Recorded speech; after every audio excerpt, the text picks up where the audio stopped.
come to self-realization. When this happens, you will be able to pass through the barrier gate easily. The Momankan is a book containing 48 such barriers.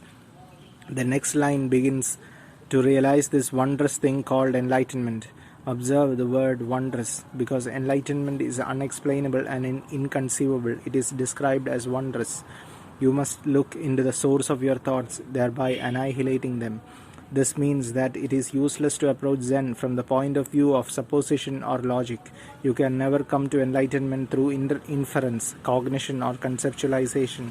Cease clinging to all thought forms. I stress this because it is the central point of Zen practice, and particularly do not make the mistake of thinking enlightenment must be this or that. If you cannot pass through the barrier, that is, exhaust the arising of thoughts, you are like a ghost clinging to the trees and grass. Ghosts do not appear openly in the daytime but come out furtively after dark. It is said hugging the earth or clinging to willow trees. They are dependent upon these supports for their very existence. In a sense, human beings are also ghost-like, since most of us cannot function independent of money, social standing, honor, companionship, authority, or else we feel the need to identify ourselves with an organization or an analogy. If you would be a man of true worth and not a phantom, you must be able to walk upright by yourself, dependent on nothing.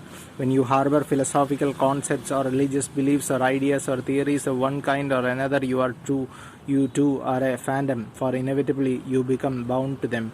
Only when your mind is empty of such abstractions are you truly free and independent. The next two sentences read, what then is this barrier set up by the patriarchs? It is Mu, the one barrier of the supreme teaching. That supreme teaching is not a system of morality, but that which lies at the root of all such systems, namely Zen. Only that which is of unalloyed purity, free from the superstitious or the supernatural, can be called the root of all teachings and hence supreme. In Buddhism, Zen is the only teaching which is not to one degree or another tainted with elements of the supernatural. Thus, Zen alone can truly be called the supreme teaching, and Mo, the one barrier of the supreme teaching. You can understand one barrier to mean the sole barrier or one out of many. Ultimately, there is no barrier.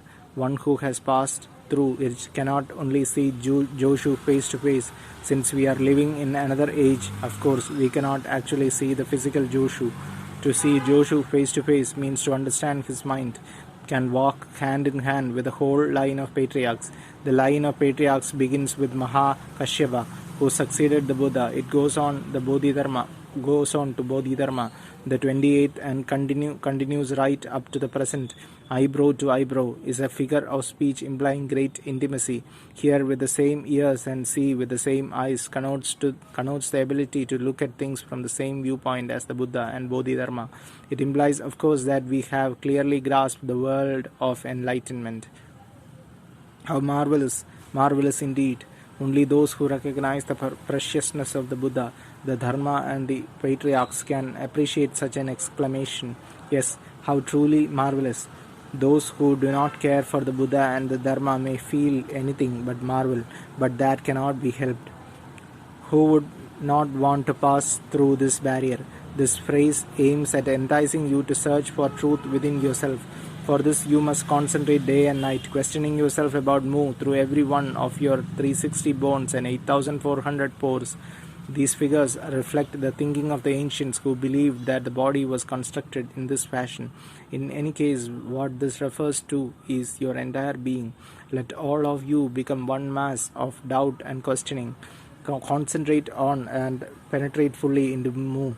To penetrate into Mu means to achieve absolute unity with it. How can you achieve this unity? By holding to Mu tenaciously, day and night. Do not separate yourself from it under any circumstances. Focus your mind on it constantly. Do not construe Mu as nothingness, and do not conceive it in terms of existence or non-existence.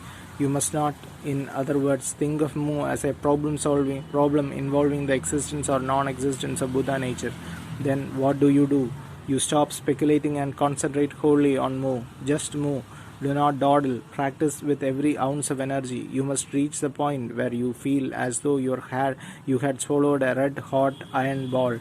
It is hyperbole, of course, to speak of swallowing a red hot iron ball.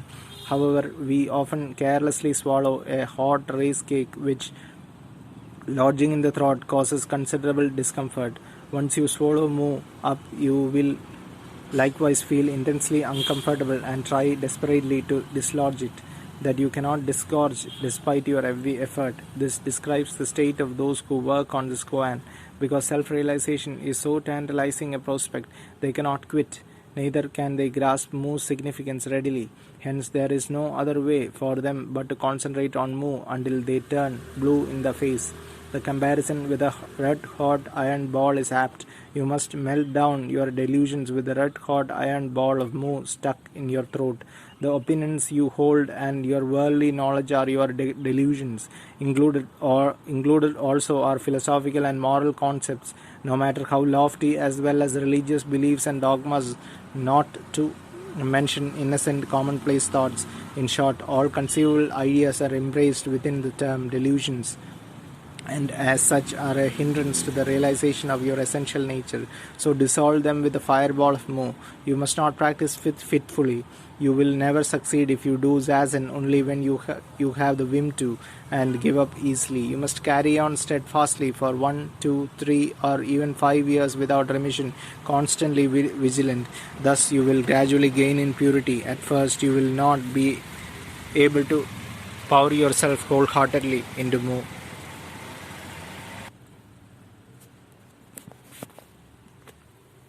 It will escape you quickly because your mind will start to wander. You will have to concentrate harder. Just moo, moo, moo.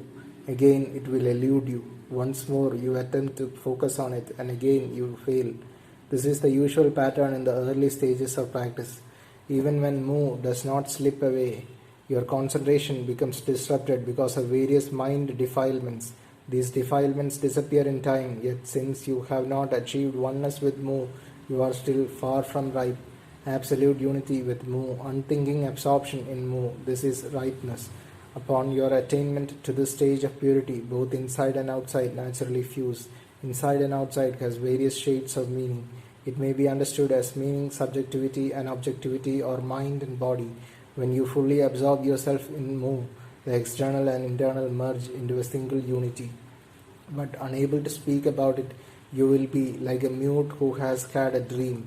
One who is dumb is unable to talk about his dream of the night before. In the same way, you will relish the taste of samadhi yourself, but be unable to tell others about it. At this stage, self-realization will abruptly take place, instantaneously. Bursting into enlightenment requires but an instant. It is as though an explosion had occurred. When this happens, you will experience so much, you will surprise the heavens and move the earth. Everything will appear so changed that you will think heaven and earth have been overturned. Of course, there is no literal toppling over. With enlightenment, you see the world as Buddha nature. But this does not mean that all becomes as radiant as a halo. Rather, each thing, just as it is, takes on an entirely new significance or worth. Miraculously, everything is radically transformed through remaining as it is. This is how Mumon describes it. It is as though you had captured the long sword of General Kuan. General Kuan was a courageous general who was invincible in combat with his blue dragon sword. Hence, Mumon says you will become as powerful as he who captures the blue dragon sword of General Kuan, which is to say that nothing untoward can happen to you. Through self-realization, one acquires self-confidence and an imposing bearing. When one comes before the Roshi, his manner implies, "Test me in any way you wish," and such is his assurance that he could even thrash the master. You will be able to slay the Buddha should you meet him and dispatch all patriarchs you encounter. The timid will be flabbergasted when they hear this and denounce Zen as an instrument of the devil. Others, less squeamish yet equally unable to understand the spirit of these words, will feel uneasy. To be sure, Buddhism inspires in us the utmost respect for all Buddhas, but at the same time it admonishes us that eventually we must free ourselves from attachment to them. When we have experienced the mind of Shakyamuni Buddha and cultivated his incomparable virtues, we have realized the highest aim of Buddhism. Then we bid him farewell, shouldering the task of propagating his teachings. I have never heard of such an attitude in religions teaching belief in God. While the aim of the Buddhist is to become a Buddha, nevertheless, to put it bluntly, you can slay the Buddha and all the patriarchs. You who realize enlightenment will be able to say, were the honored Shakyamuni and the great Bodhidharma to appear, I would cut them down instantly, demanding, why do you totter forth? You are no longer needed. Such will be your resoluteness. Being free from bondage to birth and death, you will be able to move about the 6 realms of existence and the 4 modes of birth in a samadhi of innocent delight. You will be able to face death and rebirth without anxiety. The 6 realms are the realms of Maya, namely hell, the worlds of pretas, hungry ghosts, beasts, asuras, fighting demons, human beings and devas, heavenly beings. The 4 modes of birth are birth through the womb, birth through eggs hatched outside the body, birth through moisture, and birth through metamorphosis. To be born in heaven or hell, since it requires no physical progenitors, is birth through metamorphosis. Whoever heard of a heavenly being that had to undergo the trauma of being born? There are neither midwives nor obstetricians in heaven or hell. Wherever you may be born, and by whatever means, you will be able to live with the spontaneity and joy of children at play.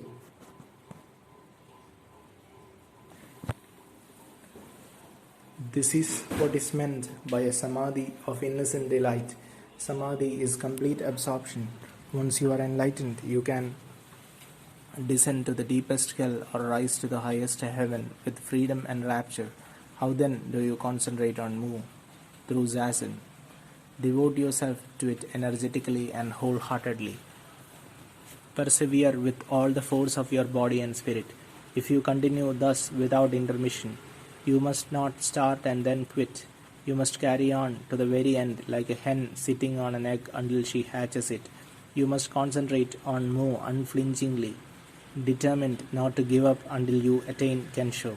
Your mind, like a lamp flashed on in the dark, will suddenly become bright. Wonderful indeed, with enlightenment, the mind, released from the darkness of its infinite past, will brighten immediately.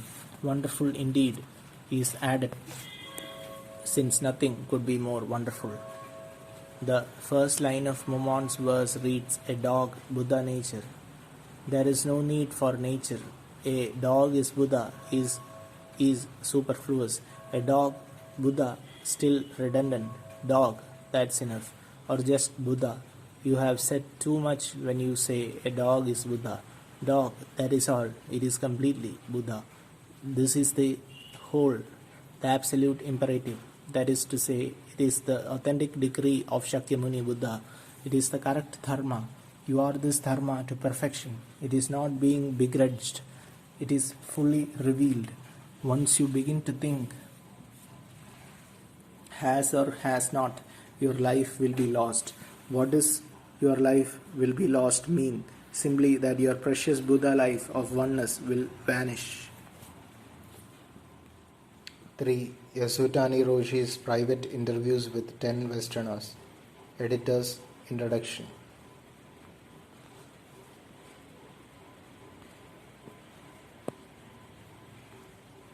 The widespread curiosity and practical interest which Zen Buddhism has aroused in the West since World War II, an interest that is surely one of the significant cultural and religious phenomena of our time, has produced a sizable literature in a number of European languages. Some of the more popular of these books in English are summed up by Alan Watts in the preface to his book, The Way of Zen. He first points out that not even Professor Suzuki has given a comprehensive account of Zen, which includes its historical background and its relation to Chinese and Indian ways of thought, nor written about the relation of Zen to Chinese Taoism and Indian Buddhism. That R.H. Blitz's Zen in English literature and Oriental classics lacks background information and makes no attempt to give an orderly presentation of the subject Zen, and that Christmas Comfrey's in his Zen Buddhism does not really begin to put Zen in its cultural context, whereupon he concludes that the confusion existing among Westerners with respect to Zen is due to this lack of a fundamental, orderly, and comprehensive account of the subject. To a large degree, this is misleading. Stimulating as the theoretical approach to Zen may be for the academic minded and the intellectually curious. For the earnest seeker aspiring to enlightenment, it is worse than futile. It is downright hazardous.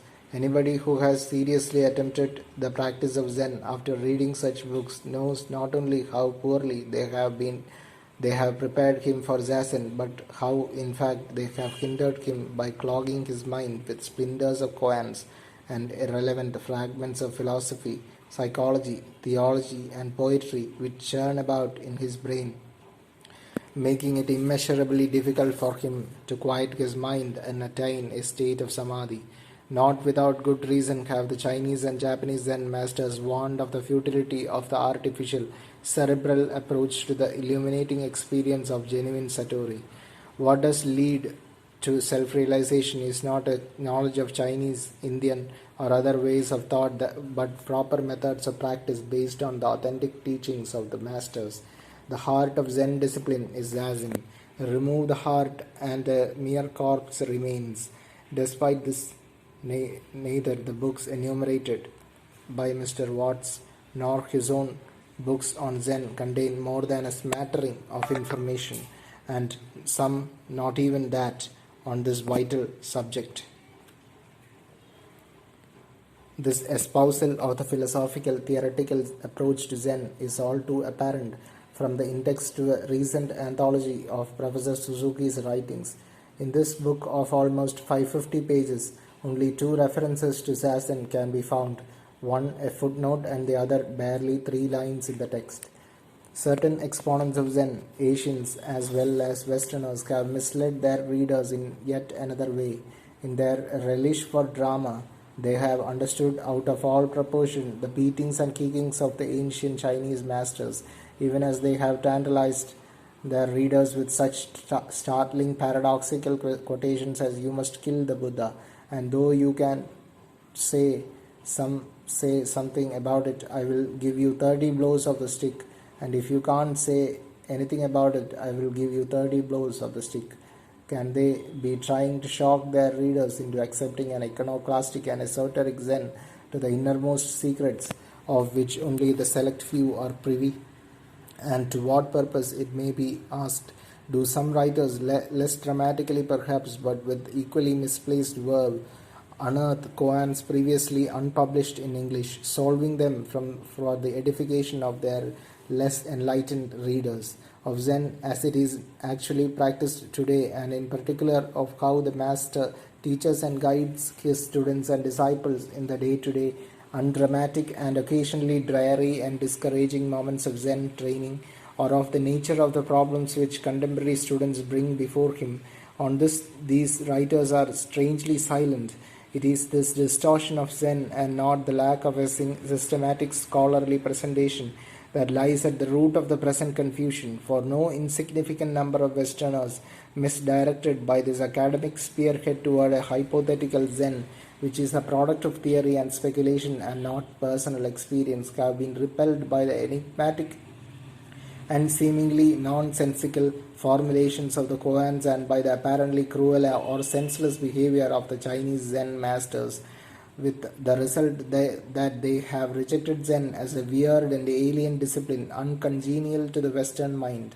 Others, quick to exploit the vaunted freedom of Zen as sanction for cults of libertinism, have been enabled thanks to the indiscriminate and irresponsible publishing of koans isolated from the body of Zen teaching as a whole to debase and pervert Zen to such ends. It is hoped that this disclosure of what actually takes place between a Zen master and his students will not only dispel the entirely erroneous notion that Zen is alien or mystical or merely an interesting if somewhat bizarre cultural study, but will also reveal it as eminently straightforward and practical teaching, which when properly understood and practiced is demonstrably capable of liberating man from his deep-seated fears and anxieties so he can live and die with peace and dignity in our thermonuclear age no less than in the past. This compilation of the private instruction and guidance given to the 10 Western students, Americans and Europeans, together with their responses and questions, is believed to be the first comprehensive presentation to appear in English or any other language of the actual teaching methods and techniques of a Zen master in the course of Zen training. Altogether, 85 interviews Dokusan are included.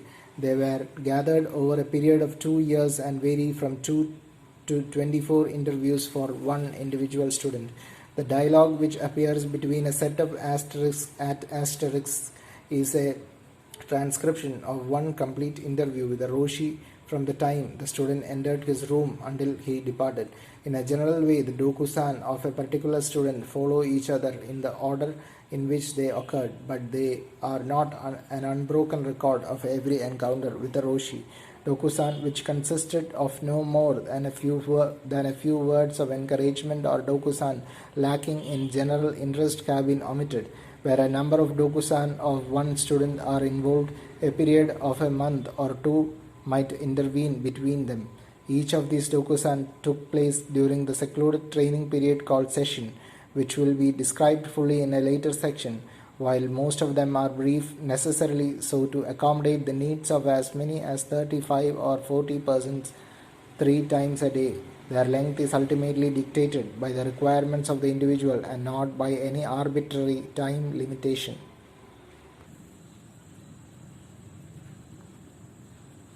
All the students were beginners in the sense that none had passed his first koan, that is, had the experience of Satori with one exception, and all had practiced Zen in Japan for periods ranging from several weeks to 2 years. It is possible in individual cases to discern a developing pattern of understanding, but an understanding which has not yet matured into enlightenment.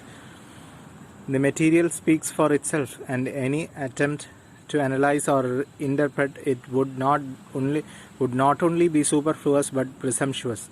However, for these readers lacking access to qualified Zen teachers, a certain amount of background information relative to Dokusan practice in Japan today, especially as it affects Westerners, may be found helpful in enabling them to utilize to the fullest in their own spiritual practice the advice and instructions of the Roshi as it is revealed in these interviews. Together with Zazen and the Teisho, the formal commentary Dokusan forms the third leg of the tripod upon which traditional Zen training rests. For the beginner, this face-to-face encounter with the Roshi within the privacy of his inner chamber can be anything from an inspiring and wonderfully enriching experience giving impetus and direction to his practice to a fearful ordeal of mounting frustrations depending on the strength and quality of his ardor, the point to which his Zazen has matured, and most importantly on the Roshi's own personality and teaching methods. Once the student enters the Roshi's inner sanctum and makes his prostrations as a mark of respect and humility, he is perfectly free to say or do anything so long as it is a genuine expression of his quest for truth and is legitimately connected with his practice. In the beginning, when he has not yet gained control over his wayward thoughts or arrested his egocentricity, it is common for him, especially if he is philosophically inclined, to attempt to engage the Roshi in abstract theoretical discussions. But as time goes by and his mind, through the steady practice of Zazen, becomes quieter, deeper, and more one-pointed, he loses interest in empty discussion and becomes more receptive in a total way to the Roshi and his directions. With further Zazen practice, he will gradually begin to experience, if only momentarily, an underlying harmony and oneness, especially after periods of Samadhi, which will begin to replace the feelings of estrangement and confusion he previously felt. Now, when he comes before the Roshi and is interrogated, he will respond with vigor and alacrity, where formerly his responses were confused and halting. He may even shout or bellow at the Roshi, not out of irritation or resentment, but because freed to a large extent from the mental and emotional constrictions which hitherto bound him, he can increasingly summon up the physical and psychic energies which have been slumbering within him. As his Zazen deepens and his mind becomes purged of its false values and delusive ideas, he may suddenly seize the Roshi's baton and strike the tatami mat in response to a pointed question. or upon being asked to give a concrete demonstration of his understanding of a koan, he may spontaneously go through the motions of slapping the roshi. One able to respond unthinkingly in this fashion is hovering on the brink of Satori, although he himself is unaware of it. Only the Roshi, which, with his long years of experience and acutely discerning eye, can gauge the exact degree of his comprehension and give him the necessary direction and encouragement at this critical point. An accomplished Roshi will not scruple to employ every device and stratagem, not excluding jabs with his ubiquitous baton, kotsu, when he believes it will be jar and rouse the student's mind from its dormant unawareness to the sudden realization of its true nature. It not infrequently happens during session that a novice will hesitate to appear at even one daily dokusan.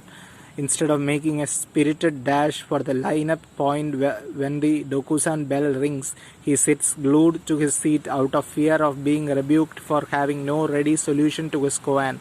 If he is not coldly ignored by the head monks in the monastery or by the monitors in a temple for his reluctance, thus proving himself unworthy of even a clouting to encourage him, very likely in a strict monastery he will be yanked from his seat and dragged or pushed into dokusan.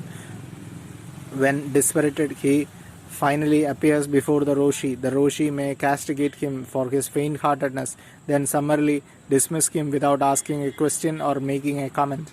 Or he may crack the student with his baton while he is in the act of making his prostrations and then order him out with a ring of his candle, leaving him pained and bewildered to reflect on the reasons for this peremptory dismissal. This strategy of placing the student in a desperate situation where he is relentlessly driven from the rear and vigorously repulsed in front often builds up pressures within him that led to the inner explosion without which true satori seldom occurs. However, such extreme measures are by no means universal in Zen. Generally, they are more common in the Rinzai sect than in the Soto, less frequent in the temples than in the monasteries where the outward discipline is rigid and often harsh. Even so, it is an unusual temple session that does not resound to furious shouts of encouragement of the monitors and flailings of the kyosaku. Westerners are unused to the idea that beatings with a stick can precipitate kensho are always surprised to learn that not only has the kyosaku been relentlessly used on those Japanese who have had satori at session, but that it has actually been asked for. Contrary to what many believe, the use of such force is not a uniquely Japanese expression of Buddhism. As we shall see in a later section, the kyosaku itself is of Chinese origin, not Japanese, as are other forceful devices employed in Zen. Dogen is quoted by one of his disciples as saying that while in China he heard the following from a Zen master concerning Zazen. When I was young, I used to visit the heads of various monasteries, and one of them explained to me, formerly I used to hit sleeping monks so hard that my fist just about broke. Now I am old and weak, so I can't hit them hard enough. Therefore, it is difficult to produce good monks. In many monasteries today, the superiors do not emphasize sitting strongly enough, and so Buddhism is declining. The more you hit them, the better, he advised me. That an intense inner energy must be aroused for the tremendous effort of reaching enlightenment, whether it be instigated from the outside by a stick or from the inside by sheer willpower, has been taught by all great masters. It was underscored by the Buddha himself in an early sutra in the following words: one should, with clenched teeth and with tongue pressing on palate, subdue, crush, and overpower the mind by the mind, just as if a strong man, having taken a weak man by the head or shoulders, were to subdue him, crush him, and overpower him. Then the bad, harmful thoughts connected with desire, hate, and delusion will disappear. The fact that there are Rinzai masters in Japan who seldom employ the kyosaku and Soto masters who persistently use it only proves that in the last analysis it is the Roshi's own personality together with the training he himself received which determines his methods and not the circumstance of the sect to which his temple belongs. In the person of a genuine Roshi, able to expound the Buddha's Dharma with a conviction born of his own profound experience of truth, it is to be found the embodiment of Zen's wisdom and authority. Such a Roshi is a guide and teacher whose spirit, heart, mind is identical with that of all Buddhas and patriarchs, separated though they be by centuries in time. Without him, Zen's past is lifeless, its future powerless to be born. Zen, as a transmission from mind to mind, cherishes pulsating, living truth in action, like music imprisoned in a phonograph disc which needs electrical energy and a reproducing device to enable it to live. So the hard mind of the Buddha, entombed in the sutras, needs a living force in the person of an enlightened Roshi to recreate it. In Dokusan, the Roshi fulfills the dual roles traditionally ascribed to a father and a mother. Alternately, he is the strict, reproving father who prods and chastens, and the gentle, loving mother who comforts and encourages. When the student slackens his effort, he is coaxed or goaded. When he displays pride, he is rebuked, and conversely, when he is assailed by doubt or driven to despair, he is encouraged and uplifted. An accomplished Roshi thus combines stern detachment with warm concern, flexibility, and an egolessness which can never be mistaken for weakness or flabbiness, in addition to self-confidence and a commanding air, because his words are charged with the force and immediacy of his liberated personality.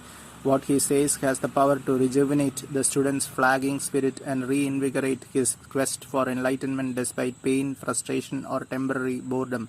But what the student responds to most keenly is the visible evidence of the Roshi's liberated mind, his childlike spontaneity and simplicity, his radiance and compassion, his complete identification with the student's aspiration. A novice who watches his 78-year-old Roshi demonstrate a koan with dazzling swiftness and total involvement, and who observes the flowing effortless grace with which he relates himself to any situation and to all individuals, knows that he is seeing one of the finest products of a unique system of mind and character development, and he is bound to say to himself in his moments of despair, if through the practice of Zen I can learn to experience life with the same immediacy and awareness, no price will be too high to pay.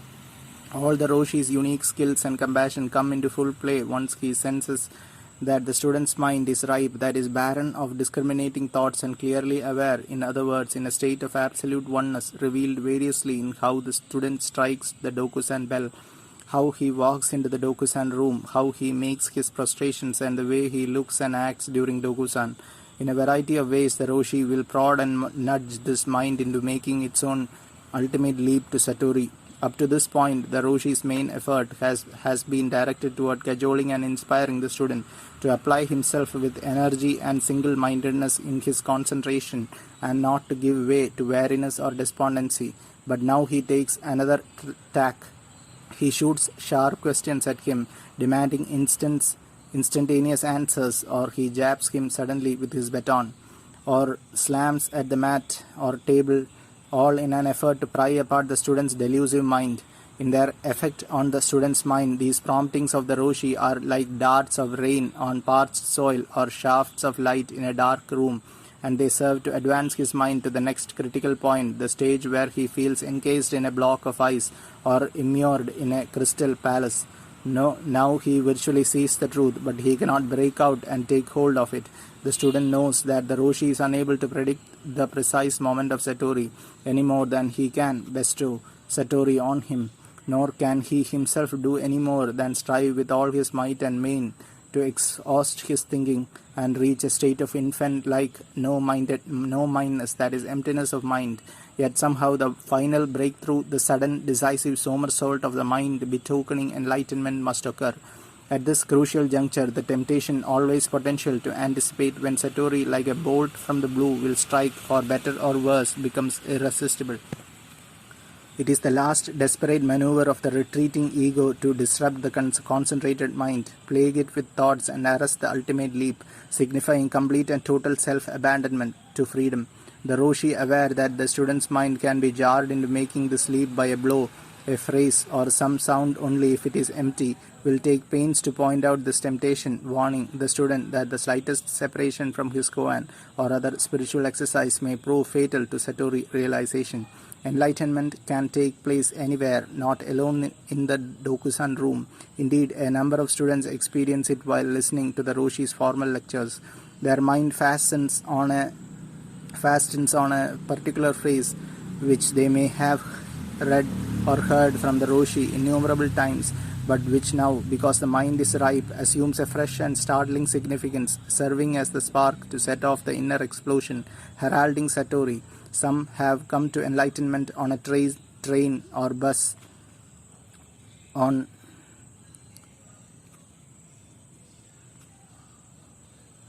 their way home from session. Usually, but not always, Satori follows a period of intense concentration and absorption. In view of the foregoing, the intriguing words with which many koans or mondo conclude, with this the monk suddenly came to enlightenment, or then the monk's mind's eye was opened, will be seen to be less imaginary than at first supposed. Puzzled students frequently ask, how is it possible to achieve Satori as quickly and easily as these koans would have one believe? What is important to observe here is that the master's crucial phrase or blow which broke open the disciple's deluded mind was effective only because it came at a time when the latter's mind was ripe for this type of stimulus, and that this ripeness doubtlessly was the outcome of a long period of zazen and a number of dokusan with the master. In other words, koans in their formulation reveal the precipitating circumstances only. They make no mention of the years of relentless, anxious search for truth which led to this crowning experience. The proof of the student's Satori lies in his ability to respond instantly in a live way to questions which demand a concrete demonstration of the spirit of his koan. What convinces the Roshi are not merely the student's words or gestures or silence, which can be equally effective, but the conviction and certainty informing them, that is, the comprehending look in the eye, the decisiveness of the tone of voice, and the spontaneity, freedom, and thoroughness of the gestures and movements themselves. Thus, it is possible for two different students, one just enlightened and the other not yet, to respond with identical words and gestures at Dokusan, and for the Roshi to accept the responses of the one and reject those of the other. The Roshi's acceptance of the student's demonstration is tacit confirmation that the student has had a genuine enlightenment, even though it be shallow as many first experiences are. Where Zen differs radically from other Buddhist disciplines is precisely in this insistence that the student demonstrate his understanding beyond all understanding and not merely verbalize about it. What Zen values are expressive gestures, movements, and phrases which spontaneously issue from the deepest level of the total being, and not arid explanations, however subtle. An experienced Roshi can determine with a single question, or if the experience is profound, by merely a glance, the fact of the student's enlightenment, but by requiring him to submit to testing, he is able to establish to the students as well as to his own satisfaction the depth and limitations of such a Satori. It is frequently claimed that a genuine enlightenment experience ought to be self-validating, and hence no need for testing should arise. But self-deception is as strong here as in other realms of human behavior, even stronger perhaps because of the very nature of the enlightenment experience. It is all too easy for a novice to mistake visions, trances, hallucinations, insights, revelations, ecstasies, or even mental serenity for Satori.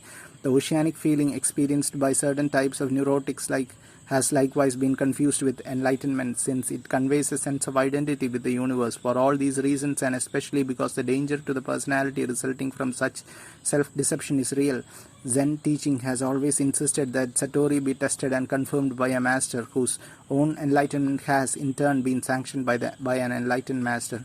If it is possible to deceive oneself about Satori, it is equally possible to experience the Satori state of mind and not equate it with enlightenment. Yasutani Roshi relates the story of one of his disciples living in the southern part of Japan whom he saw once a year at session. In the interval between the Roshi's yearly visits, this man had an inner realization, but Because he had not concomitantly had an emotional upheaval followed by tears of joy, he did not believe that what he had perceived could be Satori. The Roshi, upon questioning him in Dokusan, felt that his disciple's perception and inner understanding were such as to warrant testing, and he thereupon propounded several test questions to him. To this man's surprise, he found that he could make full and proper response, and the Roshi confirmed his realization. Though admittedly shallow, the Satori was nonetheless real. It should be observed here that the nature of the reaction to one's own enlightenment depends not only on the depth of the enlightenment experience itself, but also on one's emotional and mental makeup. This kind of testing needs to be distinguished from the testing referred to as Dharma combat, Hosen, which anciently took place among Zen monks in China and in Japan up until about the time of Hakuin, some 200 years ago. Monks and laymen of varying degrees of spiritual strength would travel about the country in a spiritual pilgrimage, searching for Zen masters and deeply enlightened monks against whom they could pit their Dharma skill as a means of deepening and rounding out their own enlightenment, and at the same time developing teaching techniques through testing the spiritual strength of their adversary. The verbal thrusts and counter thrusts that constituted these contests were later written down and compiled into collections of koans, which are still widely used by Zen students in Japan. With the passing of his first koan, the student enters a new phase of Dokusan, the tense and intense striving, alternating with moods of uncertainty, dejection, and despair, which hitherto characterized his appearance before the Roshi, gives way to a relaxed, self-confident, and more nearly equal partnership with the Roshi. No more is the Roshi father and mother, but a wise elder brother. To be sure, the disciple's movements are still groping and unsteady, like those of a puppy which has just opened its eyes on the world and taken its first steps, but the iron wall and silver mountain no longer confront him at every turn. Dokusan, when it was not dreadful, was dreary, but now moving from koan to koan, swallowing up whole rivers in one gulp and recreating heaven and earth with the lifting of a finger, he experiences an ever-widening sense of power and freedom. For in grasping the spirit of the koans and throwing himself wholeheartedly into the diverse roles created by them, he is able to express vividly and forcefully in concrete situations the truth he has perceived. But perhaps the greatest miracle is his feeling of gratitude toward his teachers, towards Buddhas and Bodhisattvas, toward all who have lent a supporting hand and an encouraging word in his hours of need. Now his often repeated vow to attain perfect enlightenment for the sake of all humanity takes on fresh and profound meaning. From what has been said, it is clear that the Roshi's role in Zen training is transcendent. No one, nothing can take the place of a deeply enlightened master, and fortunate indeed is the student whose karma brings him into contact with one. But wise, compassionate masters are hard to find nowadays, as they probably always have been. It is impossible then to undertake the practice of Zen without a teacher. By no means. In the material comprising this section, the serious-minded student will find answered by an outstanding contemporary Roshi virtually every question connected with practice that is likely to arise for him. A thorough reading of this section, therefore, along with the other sections in which all the steps of practice are clearly set forth, will enable anyone to commence his journey on the road to enlightenment. A word may be in order as to how this Dokusan material was compiled. It was my privilege to be able to act as interpreter for Yasutani Roshi for several years, a circumstance which placed me in the unique position of being privy to the problems of Westerners practicing Zen under him in Japan, and to the advice and instructions he gave them. It occurred to me that if these questions and answers could be recorded, they would be of incalculable value to students in the West and elsewhere who wished to discipline themselves in Zen yet lacked competent teachers. Furthermore, they would go a long way, I felt, toward dispelling the widespread notion that Zen is deliberate mystification or a sadistic expression of Japanese culture, and as some poorly informed critics have termed it. The use of a tape or other recording device was out of the question, since it would have made the students self-conscious and interfered with their Dokusan, and hence would never have been allowed by Yasutani Roshi. On the other hand, for me to have attempted to make notes during Dokusan would have been objectionable for the same reasons, and in any case would have been impossible if I were to make an adequate interpretation. I thereupon turned to the idea of jotting down in shorthand at the conclusion of each dokusan while the dialogue was still fresh in my mind everything that had transpired. I believe that despite my less than perfect knowledge of Japanese, I have rendered a faithful transcription of the substance of the dialogue that passed between Yasutani Roshi and his 10 Western students. Whenever I was in doubt, I carefully verified my understanding with him. Still, it is possible that here and there I have failed to capture the full nuance or flavor of a comment by the Roshi, and for any such omissions I assume responsibility. Yasutani Roshi consented to the publication of this material only upon my assuring him that it would do much to put into correct focus the numerous distortions of Zen teaching current in the West. The one condition he imposed was that no solutions to koans be revealed, as they might hamper students who later practiced under a Roshi. This condition has been complied with. The interviews. 1. Student A. Woman. Age 60. Student. I feel myself a prisoner of my ego and want to escape. Can I do it through Zazen? Would you please tell me the purpose of Zazen? Roshi. Let us speak of mind first. Your mind can be compared to a mirror, which reflects everything that appears before it. From the time you begin to think, to feel, and to exert your will, shadows are cast upon your mind which distort its reflections. This condition we call delusion, which is the fundamental sickness of human beings. The most serious effect of this sickness is that it creates a sense of duality, in consequence of which you postulate I and not I. The truth is that everything is one, and this, of course, is not a numerical one. Falsely seeing oneself confronted by a world of separate existences, this is what creates antagonism, greed, and inevitably suffering. The purpose of Zazen is to wipe away from the mind these shadows or defilements so that we can intimately experience our solidarity with all life. Love and compassion then naturally and spontaneously flow forth. Student. I am sitting in Shigantasa as you have instructed me. I have pain in my legs, but it is unbearable. I am not bothered by many thoughts and my concentration is fairly good, but I really don't know what my aim in sitting is. Roshi. The first aim of sitting is to unify the mind. For the average person whose mind is being pulled in many directions, sustained concentration is virtually impossible. Through the practice of Zazen, the mind becomes one-pointed so that it can be controlled. This process can be likened to utilizing the sun's rays through a magnifying glass. When the rays of the sun are focused, they become, of course, more intense. The human mind, too, functions more efficiently when it is concentrated and unified. Whether your desire is to see into your self-nature or not, you can appreciate the effect on your well-being of mind's integration. Student. Yes, of course. Now I was sitting quietly doing Zazen and then I had a great deal of pain. I didn't know whether I ought to try to endure the pain or to give up when it got too intense. My real problem, in other words, is this: should I bring my will to bear or should I sit passively without forcing myself? Roshi. This is an important problem. Eventually you will reach the point where you can sit comfortably, free from strain or pain, but from long habit of misusing our body and mind. In the beginning, we must exert our will before we can sit with ease and equilibrium, and this inevitably entails pain.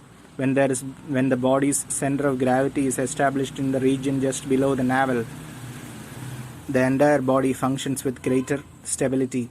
The center of gravity in the average person is in the shoulders. Moreover, instead of sitting and walking with an erect back, most people slump, placing an inordinate strain on all parts of the body. We likewise misemploy our mind, playing with and harboring all kinds of useless thoughts. This is why we have to make a determined effort to use the body and mind properly. At first, it is unavoidably painful, but if you persevere, the pain will gradually give way to a feeling of exhilaration.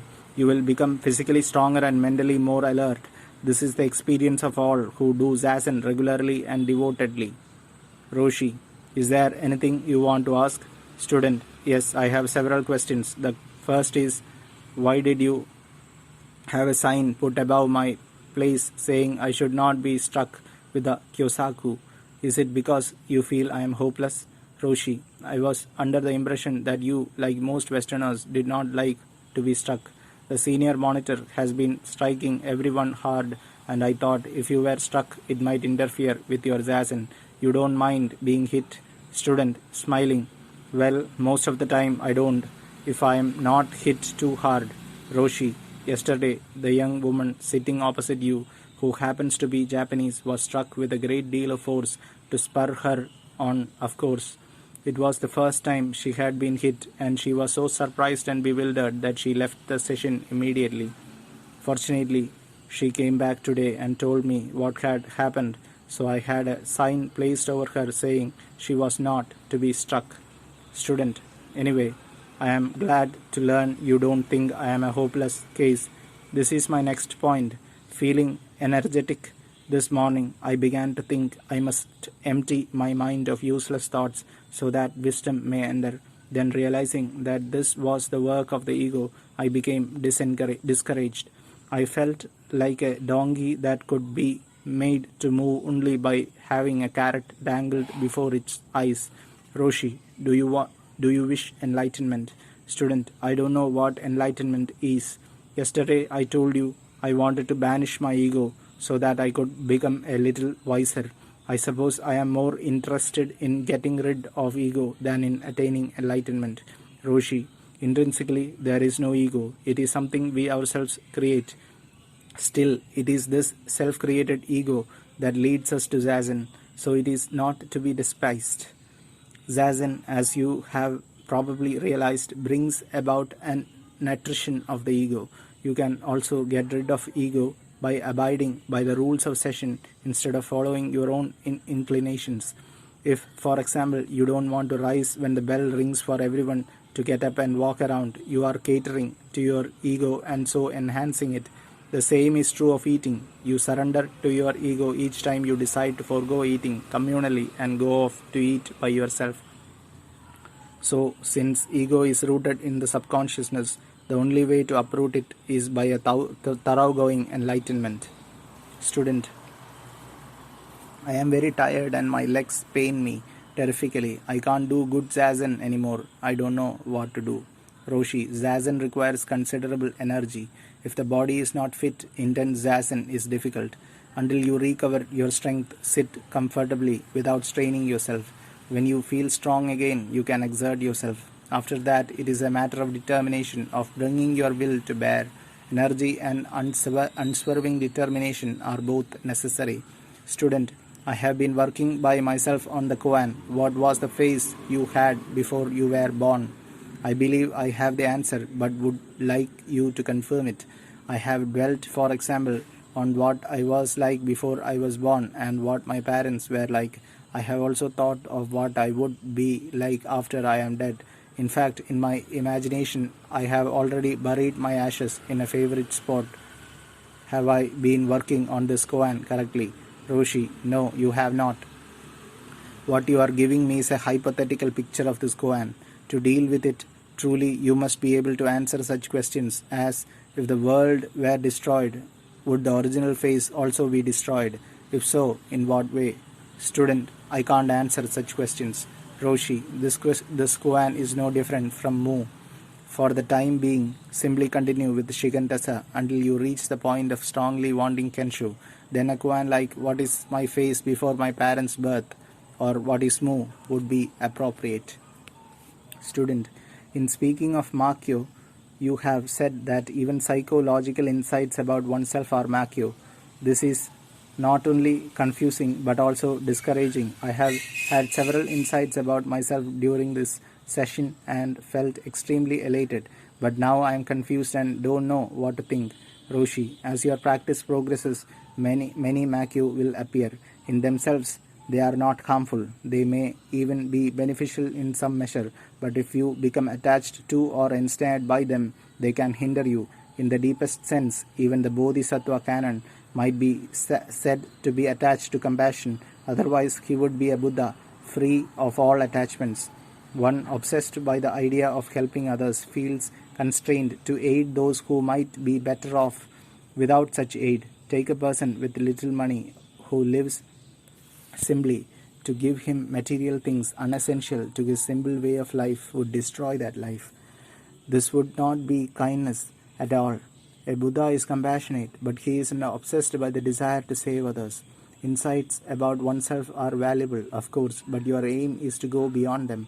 If you stop to congratulate yourself on your insights, your advancement toward realization of your Buddha nature will be slowed. In the widest sense, everything short of true enlightenment is Makyo. Don't become concerned about Makyo or elated by them. Don't allow yourself to be diverted by what are essentially transitory experiences. Only continue your practice devotedly. Student, about an hour ago during Zazen, all at once the pain in my legs disappeared, and before I knew it, tears began to flow, and I felt myself melting inside. At the same time, a great feeling of love enveloped me. What is the meaning of this? Roshi. Zazen, done with energy and devotion, dispels our sense of alienation from people and things. The ordinary man's thinking is dualistic. He thinks in terms of himself and of that which is antithetical to him, and this is what causes him misery, because it gives rise to antagonism and grasping, which in turn lead to suffering. But through Zazen, this dichotomy gradually vanishes. Your compassion then naturally deepens and widens, since your feelings and thoughts no longer are focused on a non-existent I. This is what is happening to you. It is, of course, highly gratifying, but you must go further. Continue your concentration wholeheartedly. Student, my practice is Shikantasa.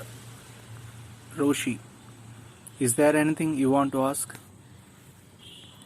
Student, yes. Yesterday, when I was trying to sit with vigor, as you had urged me to, I felt that my effort was mechanical, because I had to push, so to speak, to achieve that state. Nevertheless, I sat as I was told to sit, and when I was whacked with the kyosaku several times, the stick wielder told me my sitting was very good. I myself felt that my sitting at that time was mechanical.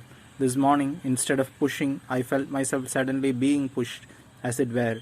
My strength arose naturally, and I felt that the quality of my sitting was better than that of the sitting in which I had to push. Yet this morning, when I was struck by the monitor, I was told, "You are relaxing your effort. Brace up." I am really confused. Roshi, first of all, do not retain in your mind the words of the person trying to encourage you. Listen to what he says and then forget it. Of course, the type of sitting where vigor naturally flows forth without having to push for it is better. Unfortunately, it is not always possible to maintain such vigor. That is why it is necessary to force yourself to sit firmly when energy doesn't come forth spontaneously. Bear in mind that there is a causal relation between your mechanical sitting, as you call it, and the natural easy sitting you experienced later. In any event, the sitter is not always the best judge of the quality of his sitting. The important thing is to relax your efforts, not to give way to dullness or tiredness. Student, I had the sensation of an object resting on my forehead between the eyes. It was so strong that automatically my attention became riveted to it. But as you had instructed me to concentrate my mind in the pit of my abdomen, I brought my mind back there. Should I continue that way? Roshi, if your mind naturally and spontaneously goes to a point between the eyes, it's all right to direct your concentration there. That is another way of concentrating. Roshi, has anything in particular happened to you? Student, I have had the sensation of the back of my head being pushed up by my breath and of my breath going down to my loins. Is this a makyo? If so, what should I do about it? Roshi, yes, this is also a kind of makyo. These things have no particular significance. They are neither beneficial nor harmful. Don't embrace them. Just go on earnestly with your practice. They arise, as I have pointed out, when one is concentrating intensely. Student, why do they arise at all? Roshi, countless thoughts, like waves on the sea, are constantly bobbing on the surface of our mind as a result of the functioning of our six senses. Now, in our subconscious are to be found all the residual impressions of our life experiences, including those of previous existences going back to time immemorial. When Zazen penetrates so deeply that the surface and intermediate levels of consciousness are stilled, elements of this residuum bubble up to the conscious mind. These we call makyo. Now don't be enamored of them when they are pleasant, and don't become afraid when they are weird. If you cling to them, admire or fear them, they can become a hindrance. Student, I have much pain in my legs. What can I do about it, Roshi? If you have too much pain, it is difficult to concentrate, but when your concentration becomes strong, instead of hobbling you, pain will spur you on if you use it bravely. Student, I have another question. What can I do when I get sleepy? Roshi, it depends on the nature of your sleepiness. If it is only drowsiness, you can do the following. Swing the body lightly from side to side several times or rub the eyes. If it is heavy sleepiness because you haven't slept the night before, you can try dipping your face into cold water and vigorously rubbing it. To awaken a flagging spirit, the following is helpful. Reflect that death can come at any moment, either from sudden accident or serious illness, and resolve to achieve enlightenment without further delay. Student, I am afraid I have done badly in this my first session. I have been unable to concentrate at all. My mind has been distracted and disturbed by the shouting of the seniors wielding the kyosaku, by the cracking sound of the kyosaku itself, by the cars and trucks, by the baby crying next door, by the dogs barking. Somehow I had imagined I would come to a quiet temple in idyllic surroundings, but it has turned out quite differently. Besides my disappointment, I am ashamed that I could do no better. Roshi, you needn't feel that way. In the beginning, everyone finds it difficult to concentrate because the mind is so easily distracted. Ideally, of course, it is best to go to a quiet place when starting Zazen. That is why many Zen monks went and still go to solitary mountain retreats. But it is not well to stay in such an atmosphere for long. As one's powers of concentration develop and grow strong, one is able to do Zazen in any kind of surroundings. The noisier, the better. In fact, with the cultivation of strong concentrative powers, one can go down to the noisiest part of the Ginza and do Zazen. Student, I have a long question which will take some time to ask. I know there are many people waiting to see you, but because this is very important for me, I hope you will permit me to ask it. Roshi, go right ahead. Student, since the last session I have been attacked in my meditation by a variety of unpleasant thoughts and feelings, and they weren't makyo. About myself, about what I may call my untrue nature. In your lecture this morning, you said that when we empty our mind of all thoughts, true wisdom enters. You also spoke about just seeing when we looked and just hearing when we listened. I haven't been able to do this as my ego has always interposed itself. Now I don't know what Kensho is, but if it is looking into one's true nature, it seems to me that what I am doing is just the reverse, namely, looking into my untrue nature. Roshi, before Zazen, we think we are superior beings, but as we come to see ourselves more clearly, we are made humble by the knowledge of our evil thoughts and deeds. But such comprehension is itself the reflection of our true nature. If we are walking in the dark, let us say, and come to a pine tree, we can't see anything of it. Then a sliver of moon appears and we observe pine needles on the ground. As the moon becomes larger, we see the trunk of the tree, and then, when the moon is full, the entire tree. Our perception of all this is the reflection of our real self. Student, may I ask another question? I have seen and talked to people who have had, I think, some kind of enlightenment experience. Yet often they seem troubled by what I have been calling the untrue nature. How is this possible? Roshi, it is true that there are people who have had a Kensho experience and yet who seem to be, morally speaking, inferior to those who have not. How does it happen, you ask? These enlightened people have perceived the truth that all life in its essential nature is indivisible, but because they haven't yet purged themselves of their delusive feelings and propensities, the roots of which are embedded deeply in the unconscious. They cannot act in accordance with their inner vision. If they continue with Zazen, however, gradually their character will improve as they become cleansed of these defilements, and in time they will become outstanding individuals.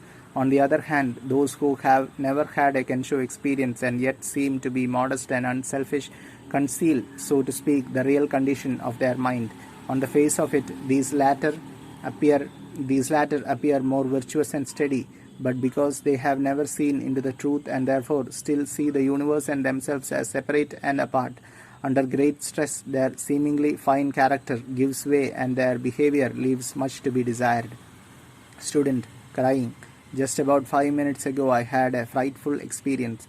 Suddenly, I felt as though the whole universe had crashed into my stomach, and I burst out crying. I can't stop crying even now. Roshi, many strange experiences take place when you do Zazen. Some of them agreeable, some of them, like your present one, fearful, but they have no particular significance. If you become elated by a pleasant occurrence and frightened by a dreadful one, such experiences may hinder you, but if you don't cling to them, they will naturally pass away. Student, yesterday I described my experience of the whole universe rushing headlong into my stomach and of my terrible crying convulsions. After thinking about it, I feel that it came about because somehow I was forcing myself. I think if I hadn't forced myself, it would have not happened. Roshi, if you want to do Zazen in an easy, relaxed manner, that is all right too. We can make this comparison. 3 people want to reach the top of a mountain where there is an exceptionally grand view. The first doesn't want to exert himself, he wants to stroll. So, of course, it will take him a long time to reach the top. The second, in more of a hurry, walks with long strides, swinging his arms as he moves up. The third, in what seems like a leap and a jump, gets to the top quickly and exclaims, "Oh, what a magnificent sight!" Student, which way is best? Roshi, it all depends on your state of mind. If you have plenty of time, the first way is satisfactory. But if you are eager to reach the top quickly, naturally, one of the other ways is better. Needless to say, to move rapidly requires more energy. Furthermore, when you exert yourself with passionate intensity, you can expect untoward occurrences, frightening as well as pleasant. In other words, what you have been experiencing. Student, I would like to thank you very much. I also want to say that as I am returning to the United States next week, this will be my last session. While these sessions have been painful in a number of ways, they have also been enormously revealing. Without this last one in particular, I wouldn't understand myself so well as I do, and I wouldn't know how to proceed further. I am very grateful to you for the tremendous help you have given me. 2. Student B, man, age 45. Student, my koan is Mu. Roshi, to realize the spirit of Mu, you must, without being sidetracked, travel along an iron rail stretching to infinity. One halt, much less many, will thwart enlightenment. The narrowest separation from Mu becomes a separation of miles. So take care, be vigilant. Don't let go of Mu even for a moment while sitting, standing, walking, eating, or working. Student, I can't seem to get anywhere with Mu. I don't know what I am supposed to understand or not understand. Roshi, if you could truly say I don't understand after profound reflection, that would be convincing, since in truth there is nothing to understand. In the deepest sense, we understand nothing. What can be known by philosophers and scientists through reasoning is only a fraction of the universe.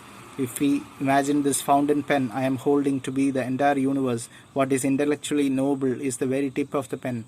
Can any philosopher or scientist really say why flowers bloom or why spring follows winter when we aren't conceptualizing the deepest part of us is functioning? Student interrupting, yes, I see that clearly, but Roshi continuing, so if you can honestly say I don't understand, you understand a great deal. Now go back and work on this koan more intensely. Student excitedly, I know what Mu is. This is Mu in one situation, picking up the Roshi's baton. In another, this would be Mu lifting another object. Other than that, I don't know. Roshi, that is not bad. If you really knew what you meant by I don't know, your answer would be even better. It is obvious that you still think of yourself as an entity standing apart from other entities. A summary of my morning lecture was given in English to all the foreigners. I understand. Were you present? Student: Yes, I was. Roshi: Then you know how imperative it is to abandon the idea of a myself standing in opposition to others. This is an illusion produced by a false view of things. To come to self-realization, you must directly experience yourself and the universe as one. Of course, you understand this theoretically, but theoretical understanding is like a picture. It is not the thing itself, but only a representation of it. You must let go of logical reasoning and grasp the real thing. Student: I can do that. Yes, I can. Roshi: Very well. Tell me at once what the size of the real you is. Student (pausing): Well, it depends on the circumstances. In one situation, I may be one thing, in another, something else. Roshi: Had you realized the truth, you could have given a concrete answer instantaneously. When I reach out with both arms this way, demonstrating, how far do they extend? Answer at once. Student (pausing): I don't know. All I know is that sometimes I feel I am this stick and sometimes I feel I am something else. I'm not sure what. Roshi: You are almost there. Don't become lax now. Do your utmost.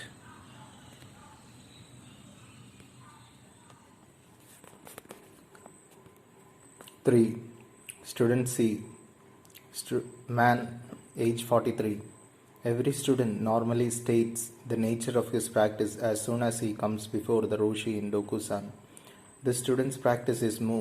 To avoid tiresome repetitions, we have omitted the statement on the part of the student at the opening of most of the Dokusan.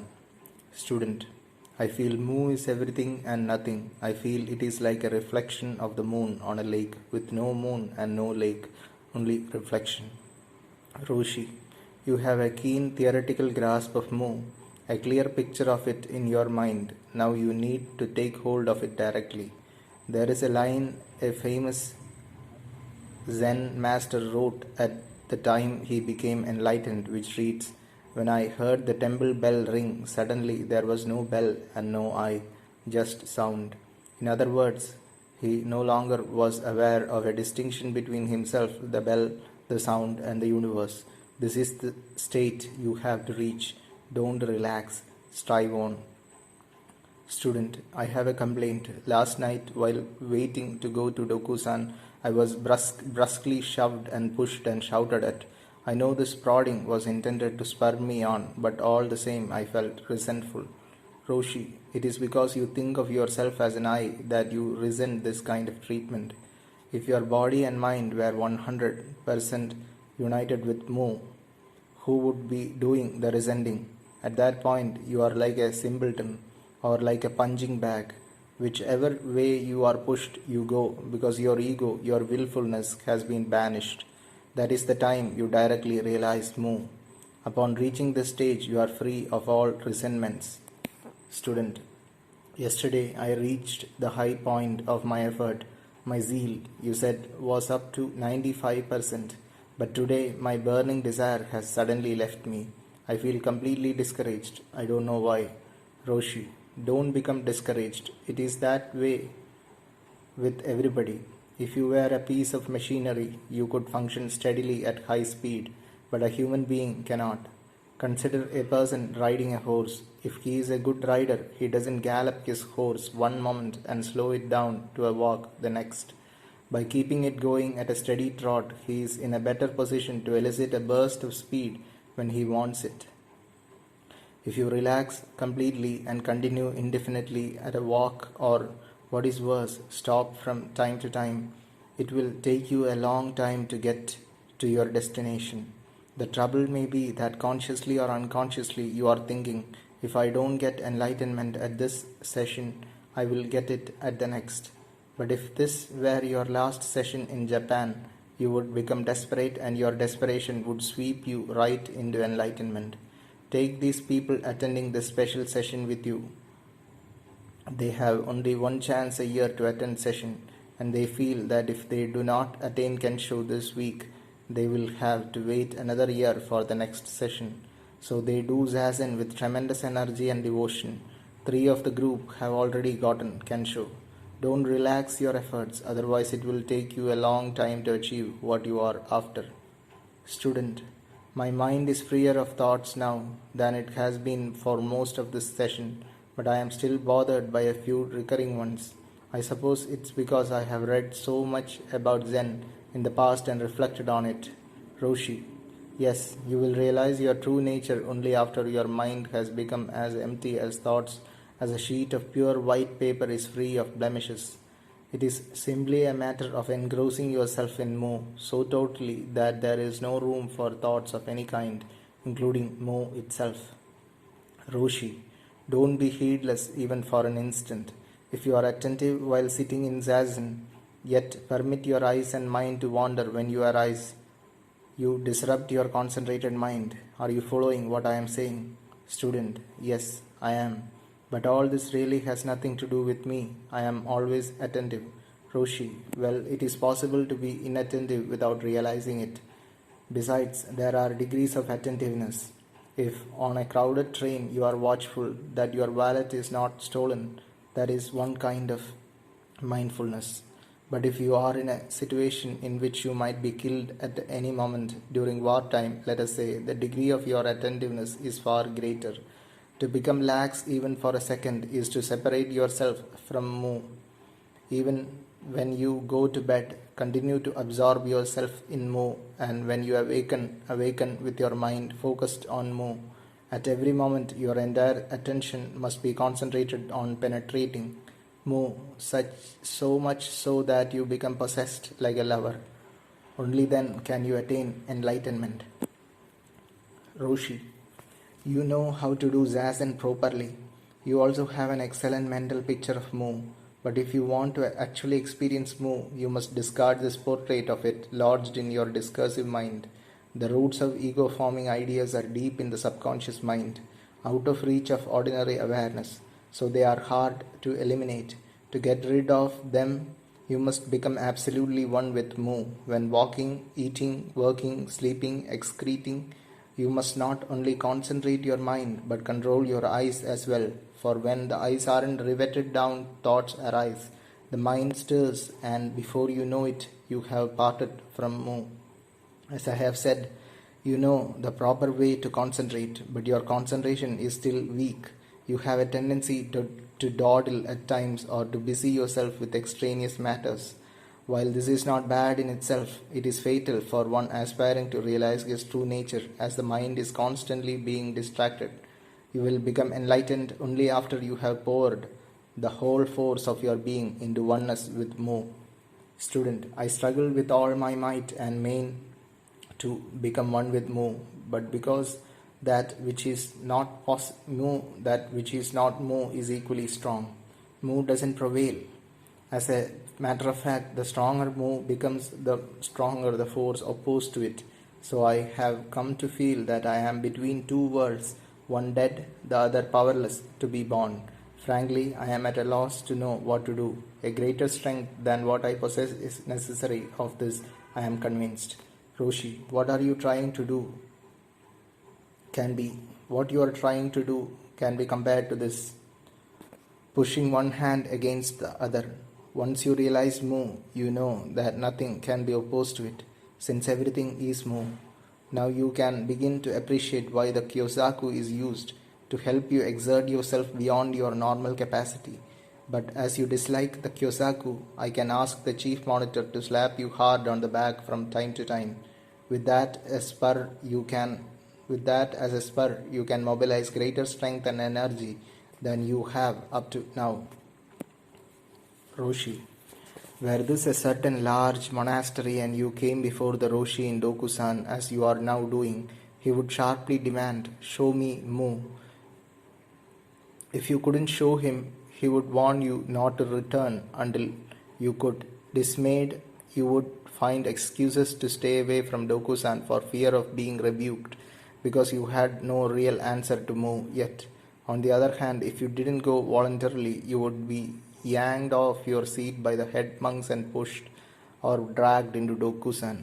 Not knowing which way to turn, you might, out of sheer desperation, produce the answer to Mu.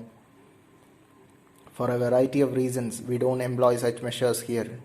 But exert this pressure on yourself. Come before me feeling that, come what may, you will demonstrate the truth of Mu. Now go back to your place and do your best. Roshi, I see you still haven't penetrated Mu. Why not? You begin by concentrating intensely, then you slacken off. For a time you hold on to Mu the way I am holding on to my baton, grasping baton tightly with both hands. Then you relax like this, dropping baton. That will never do. When you walk, only Mu walks. When you eat, only Mu eats. When you work, only Mu works. And when you come before me, only Mu appears. Prostrating yourself, it is Mu that prostrates. Speaking, it is Mu that speaks. Lying down to sleep, it is Mu that sleeps, and Mu that awakens. Having reached the point where you are seeing, your hearing, your touching, your smelling, your tasting, and your thinking are nothing but Mu, suddenly you directly perceive Mu. Roshi. To come to the realization of Mu, you must get into the state of a lover who has a mind only for his beloved. The average person concerns himself with any number of trivial details, the time of day, his daily dress, random thoughts which enter his mind, but a lover, with his mind centered wholly on his beloved, is in a trance-like state. He is rather like a simpleton, in that his mind focuses in but one direction. You will surely become enlightened once you attain to such single-mindedness with respect to Mu. Student, at different times you have told me that every single object is Mu, that I am Mu, and so on. What am I supposed to do with these hints? Think about them during my zazen, and if so, in what way? Roshi, no, don't think about them in your zazen. These hints are for the moment only. If they open your mind to the direct awareness of Mu, well and good. If not, forget about them and return to questioning. What is Mu?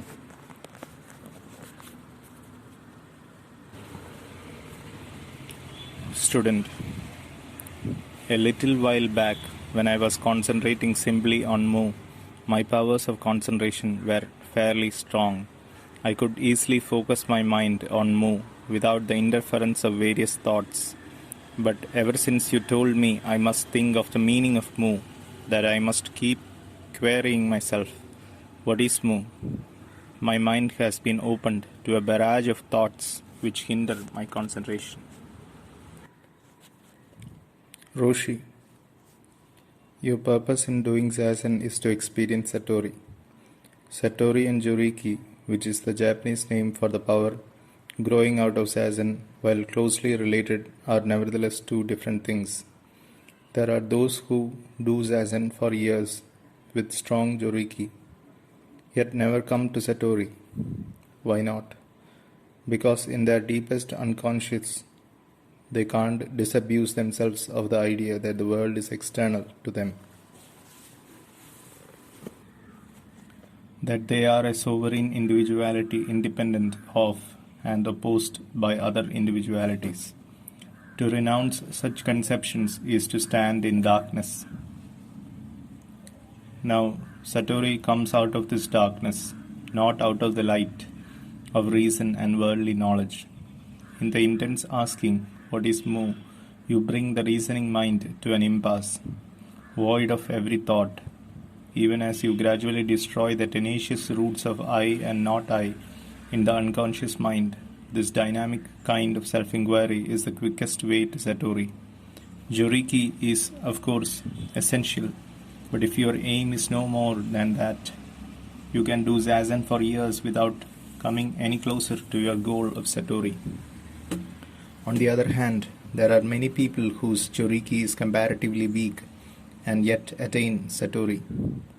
Student, why then should I bother to develop Joriki? Roshi, only because you cannot carry on spiritual practice unless your thoughts and emotions are under natural restraint. Once you acquire this natural control through Joriki, you are no longer compulsively driven.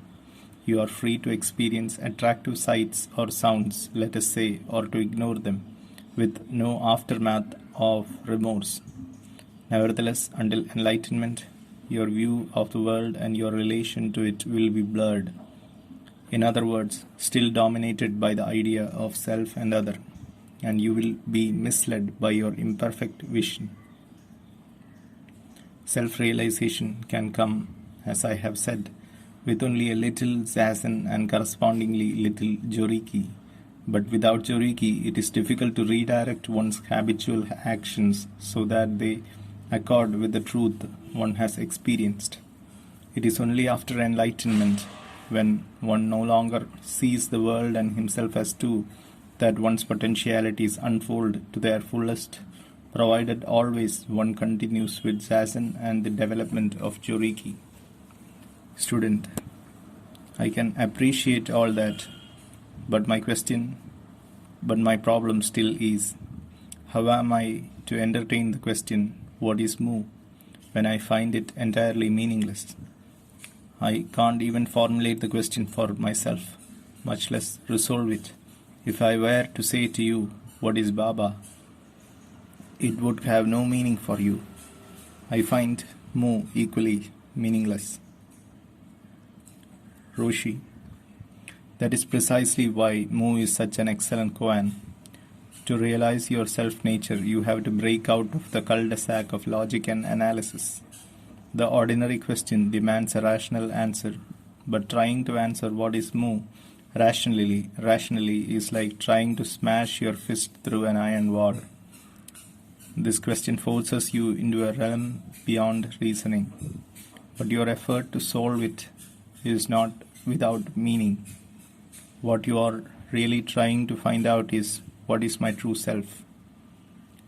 Through the way I have specified, you can discover it. If you prefer, you may ask yourself, what is my true self? Student, or what am I? Or who am I? Roshi, yes, exactly.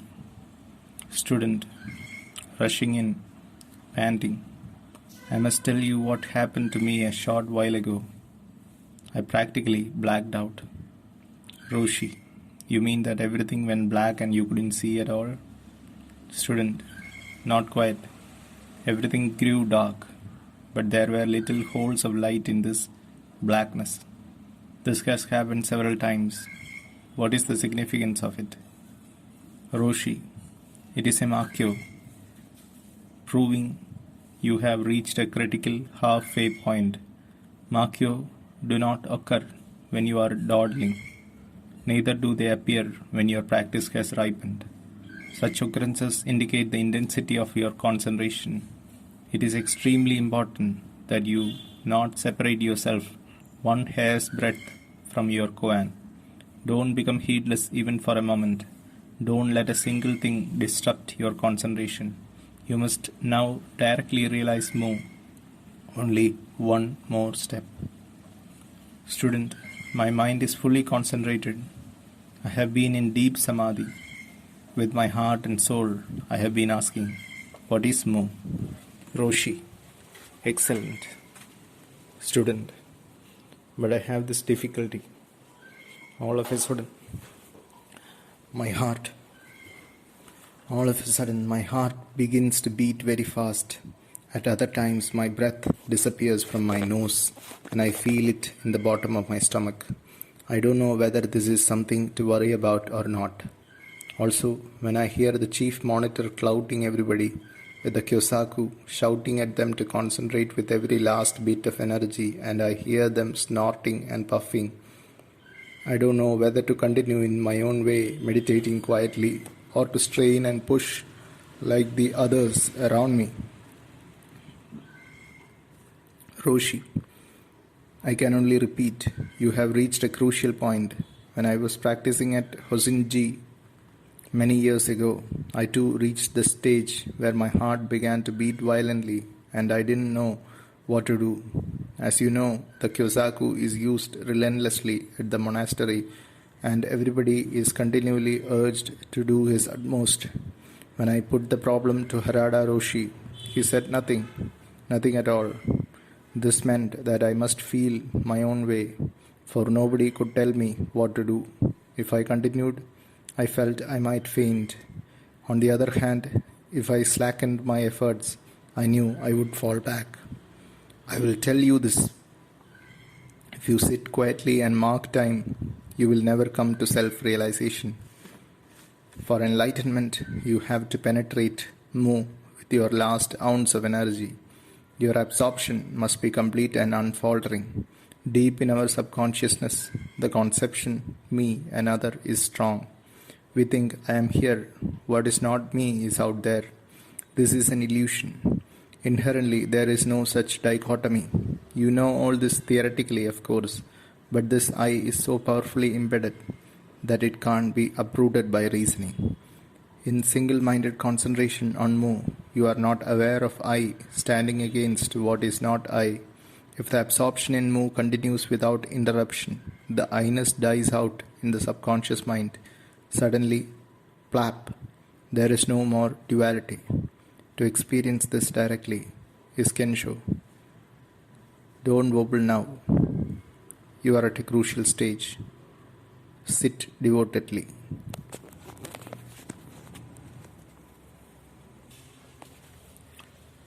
Roshi, you still haven't seen in the Mu, have you? Student, I feel that the bell beside you, the tree out there, and I should be one. But somehow I can't directly realize this oneness.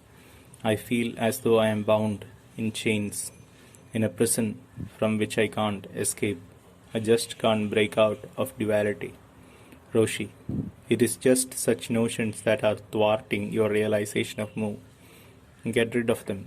Only through unthinking absorption in Mu can you achieve oneness. Let me ask you a question. When you die, does everything around you die too? Student, I don't know. I haven't had that experience yet. Roshi, when you die, all things die with you, because you no longer are aware of them. They exist relative to you, don't they? Student, yes, I suppose so. Roshi, therefore, when you disappear, the entire universe disappears, and when the universe vanishes, you vanish with it. Remember, any stimulus can produce the sudden realization of Mu, provided your mind is empty and you are unaware of yourself. 5 hours remain before the end of this session. If you concentrate with all your mind, you will surely attain enlightenment. Roshi, you look as though you have almost grasped Mu. Watch this electric fan beside me. I turn it on, demonstrating. The blades rotate. Where does the rotation come from? Now I shut off the fan. What has happened to the rotation? Isn't that Mu? When I ask students to show me Mu, some seize my baton, others hold up a finger. Still others embrace me, like this, embracing student. Student, I know all that, but if I did it, it would be premeditated, not spontaneous. Roshi, that is true, of course. When you actually experience Mu, you will be able to respond spontaneously. But you must stop reasoning and just engross yourself in Mu. Student, I understand that too, and I am trying to do it. I had a taste of Mu the other day when I shouted at the monitor for striking me when there was a do not strike sign above me. Roshi, that feeling of Mu was wonderful, wasn't it? At the moment you shouted at him, there was no duality, no awareness of yourself or him, just the shout. But because that awareness was only partial, it disappeared. Had it been complete, it would have survived. Don't lose your grip on Mu, no matter what happens. Strive on. Student, I have no particular questions to ask. All I want to say is that I feel very dull today. My mind is fuzzy and I can't concentrate at all. Roshi, That's how it is with human beings. Sometimes our mind is sharp and clear, at other times dull and listless. The important thing is not to let this worry or hamper you. Just continue with your zazen resolutely. Roshi, still you haven't come to realization. I wonder why. I have repeatedly told you to abandon reasoning, to stop analyzing, to give up all intellection. Free your mind of notions, beliefs, assumptions. I hit you with my baton, striking student. You cry, ouch. That ouch is the whole universe. What more is there? Is more different from that. If this were fire and you touched it, you would also cry out and pull your hand away, wouldn't you? Most people think of fire as something that provides heat, or as a process that results from combustion, and so forth.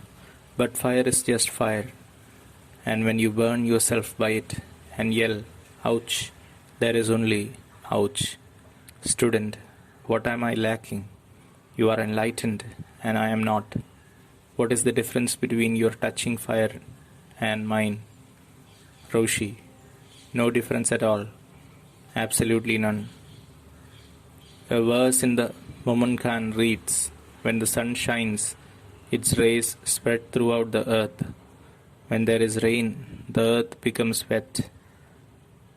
In this, there is neither beauty nor ugliness, neither virtue nor evil, nothing absolute, nothing limited. Student, I want to see it that way, to accept all life that way, but I can't. Roshi, there is nothing to accept.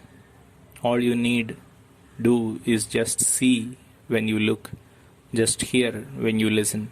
But the average man can't do that. He is constantly weaving ideas and embroidering notions about what he experiences. Yet when you touch a red-hot stove and cry, ouch, the simple and obvious fact is ouch. Is there any meaning beyond that?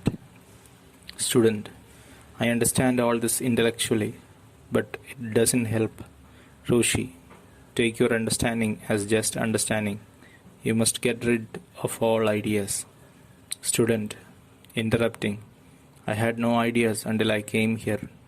I was just concentrating and move with all my might and not thinking of anything else.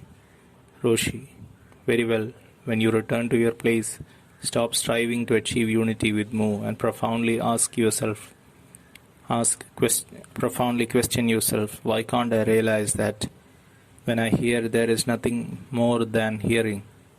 Why can't I realize that when I look there is nothing more than seeing? Student, I know what I am supposed to do, but I can't do it. Roshi, there is nothing you are supposed to do, nothing you are supposed to understand. You have only to grasp the fact that when it rains, the ground gets wet, that when the sun shines, the world becomes bright. Take understanding as understanding and as nothing else. If you think I must not understand or I must understand, you are adding another head to the one you already have. Why can't you accept things as they are, in their true nature? Student, I suppose this is my trouble. Subconsciously, I am thinking I am one individual, you there are another. Roshi, but if you disabuse yourself of this fundamental error, in a flash Satori will come and you will exclaim, oh, I have it. Roshi.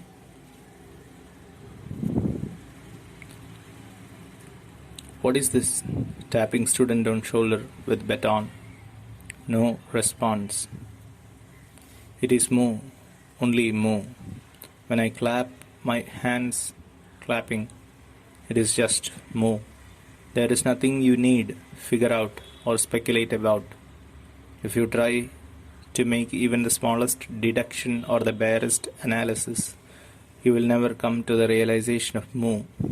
Student, I feel that I am pushing against myself all the time.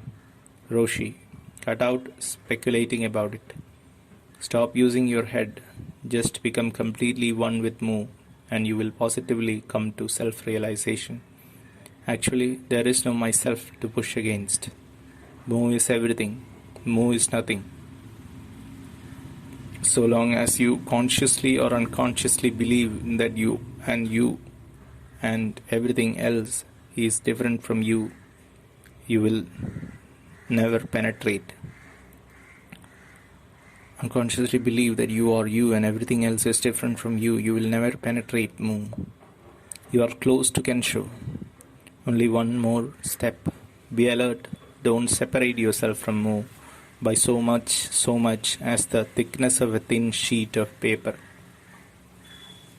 Student, as a result of the explanation you gave me yesterday, I no longer associate I with my body or actions.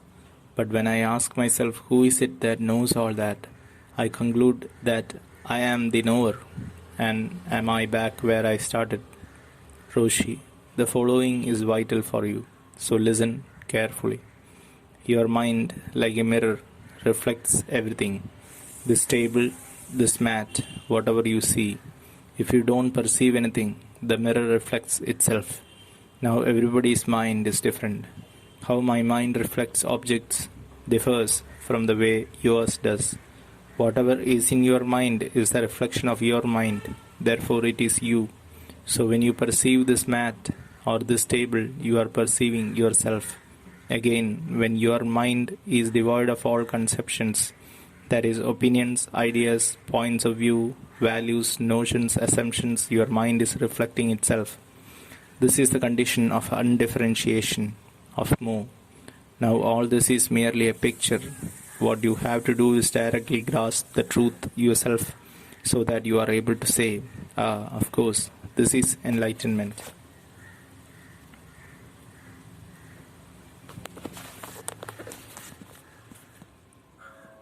Roshi, you still haven't taken hold of Mu.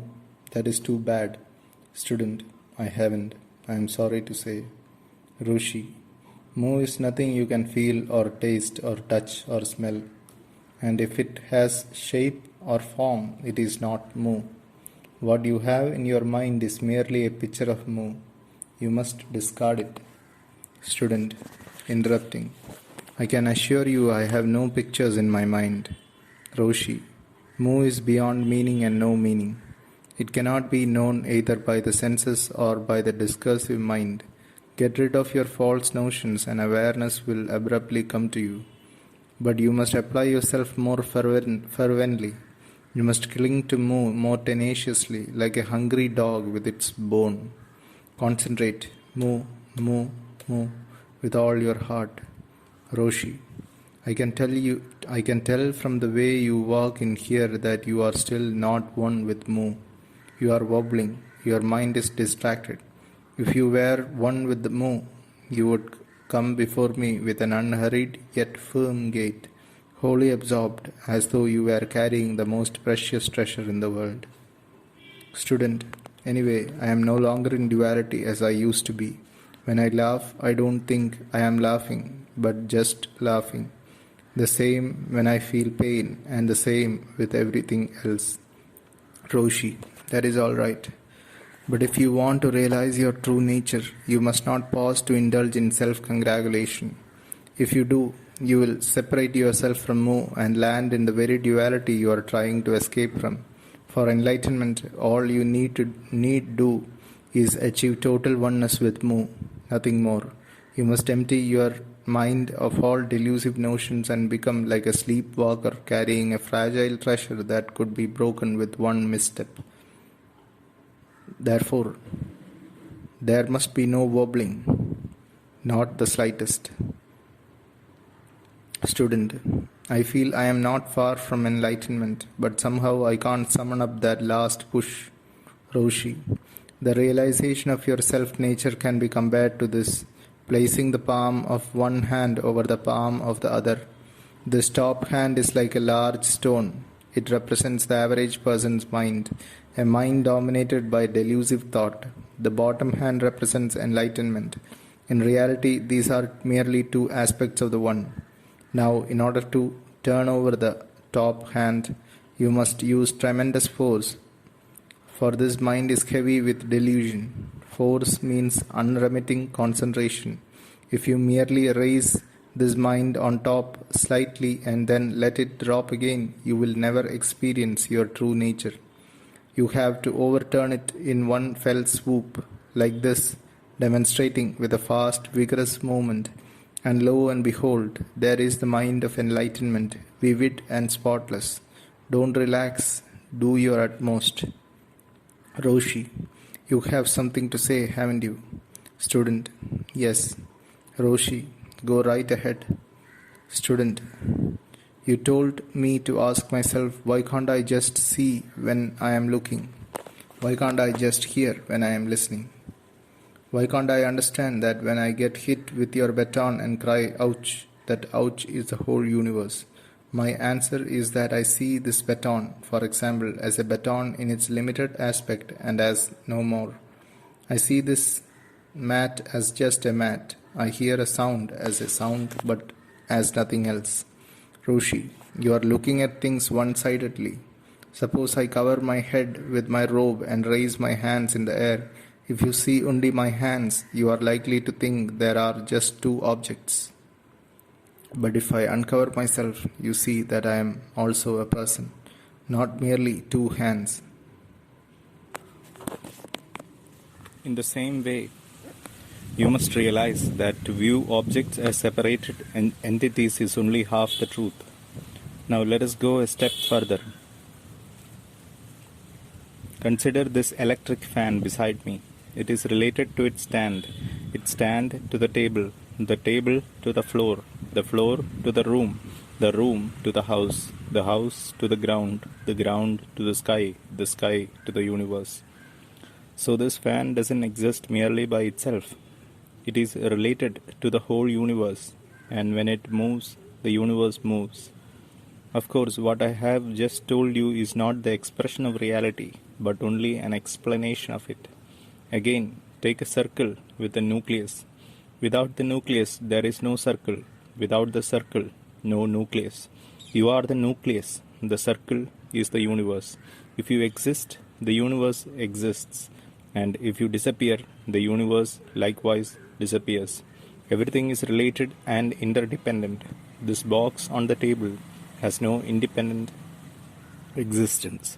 It exists in reference to my eyes, which see it differently from yours and differently again from the next person's. Accordingly, if I were blind, the box would cease to exist for me.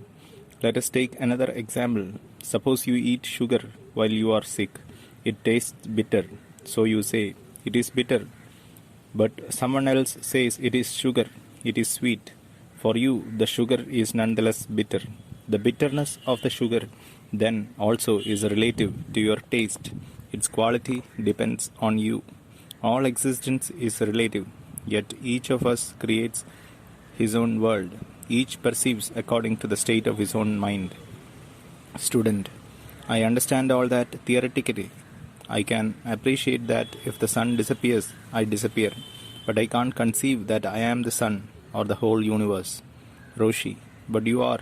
If when you die, the universe dies with you. You and the universe are not separate and apart. Enlightenment is no more than the realization that the world of discrimination and the world of undifferentiation are not two. When you directly and positively experience this, you are enlightened.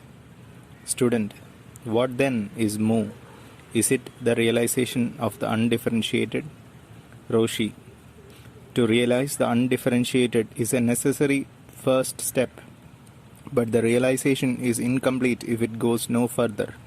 After you have seen into your true nature, that is, become enlightened, you see all objects as temporary phenomena, undergoing endless change, but you see them in and through the aspect of sameness.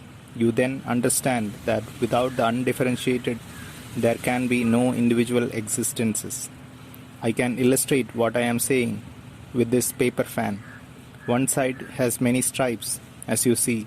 The other is pure white. The white side can be called the undifferentiated.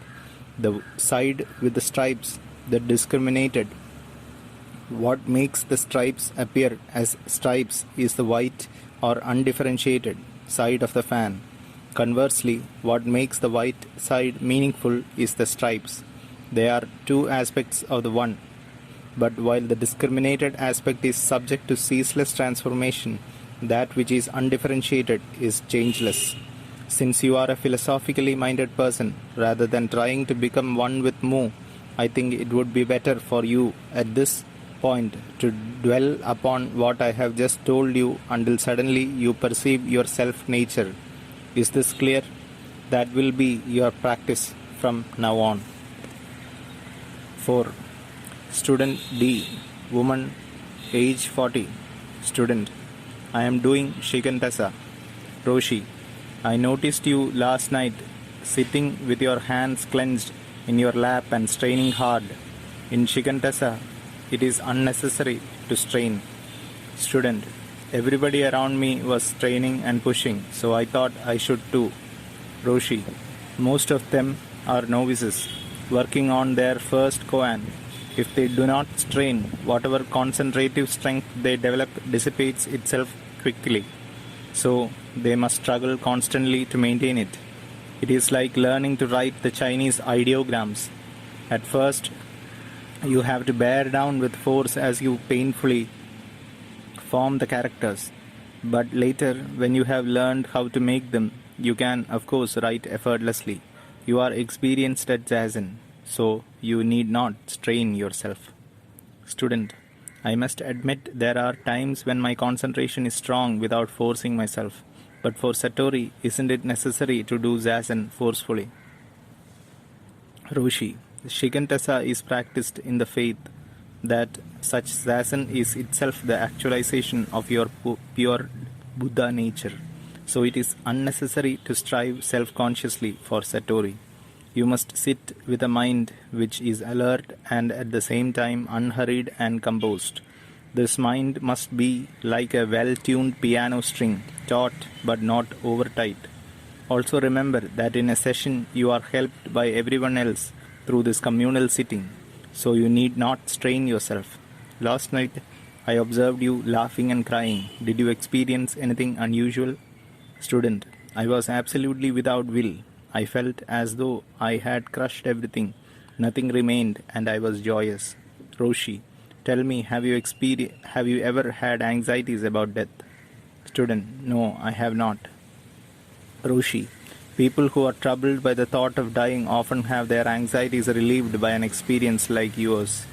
Did your way of looking at things change at all? Student. No. After it was over, I felt no different, I regret to say, smiling wanly. Roshi. Did the feeling of opposition of yourself standing against the external world disappear at all, even momentarily? Student. Well, my feeling was only one of tremendous elation, because I felt that everything had been reduced to nothing. Roshi. After that, did your former state of mind return? Student. Yes. Roshi. All right. Just sit diligently without straining yourself. 5. Student E. Man, age 44. Student. I am doing Shikantasa. Roshi. Is there anything you wish to say or ask? Student. Yes. When I was struck by a certain one of the monitors, I had a most unfavorable reaction. I felt that in a sadistic way, he really enjoyed striking me. So I couldn't raise my hands in gratitude to him as with the others. I therefore request that I not be struck by him anymore during this session. I don't mind being hit by the other monitors, since their strikings are stimulating and encouraging. But when this certain person hits me, the effect is just the opposite. Roshi. When you are struck, you should not think so and so has hit me in such and such a way, nor otherwise try to evaluate your reaction. Only raise your hands, palms together in gratitude. There are many people who find it disagreeable to be hit and who cannot do good zazen if they are. When they request it, a sign is placed above their sitting place saying they are not to be struck. This can be done in your case if you wish. Student. I don't mind being struck by the others. To test my reaction, I signaled one of the other monitors to strike me. When he did, I had no adverse reaction such as I had with this particular person. In fact, I found it easy to raise my hands palm to palm, but it was quite different with the other man. Roshi. Of course, the monitors should take care to hit only the soft part of the shoulder, not the bone. This being summer, they should not hit too hard, because everyone is wearing light clothing. As a matter of fact, when we had new sticks made yesterday, they were purposely made out of soft wood so that they would not hurt. But of course, one can be struck too hard. Student. I don't know, but that my reaction might not be a kind of Macchio. Naturally, I will do whatever you suggest, but I thought I ought to tell you about it. Roshi. The important thing is not to make a problem of it. Student. I am practicing as you have instructed me. I have no questions. I came because this is my last Dokusan and I want to thank you for your kindness. Roshi. Even though you have no questions to ask, it is well to come to Dokusan. For this reason, there is a tendency to become lax sitting by yourself.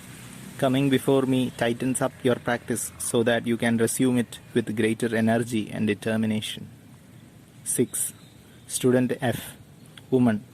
Age 45. Student. When I come here before you, I get a tight feeling all over. I wonder what's wrong. Roshi. This is a matter of the mind. Don't think or worry about yourself during Zazen. Just practice with a calm, deeply concentrated mind, free from strain. Then your tightness will disappear and you will feel relaxed. Are you able to do Shikantasa well? Student. No, not well at all. Roshi. In that case, you should go back to the exercise of following the breath until you are able to do it well, after which you may return to Shikantasa. Student. I tried to, but it was too painful. I felt considerable pain in my chest when I did that. You see, for years I have had trouble with my breathing. Roshi. Resume counting the breath then. Can you do that easily? Student. Yes, I think so. Roshi. When you can concentrate on that exercise without pain or discomfort, try the exercise of following the breath. After you have mastered that, return to Shikantasa. Student. Would you please tell me again how to count the breath and how to follow the breath?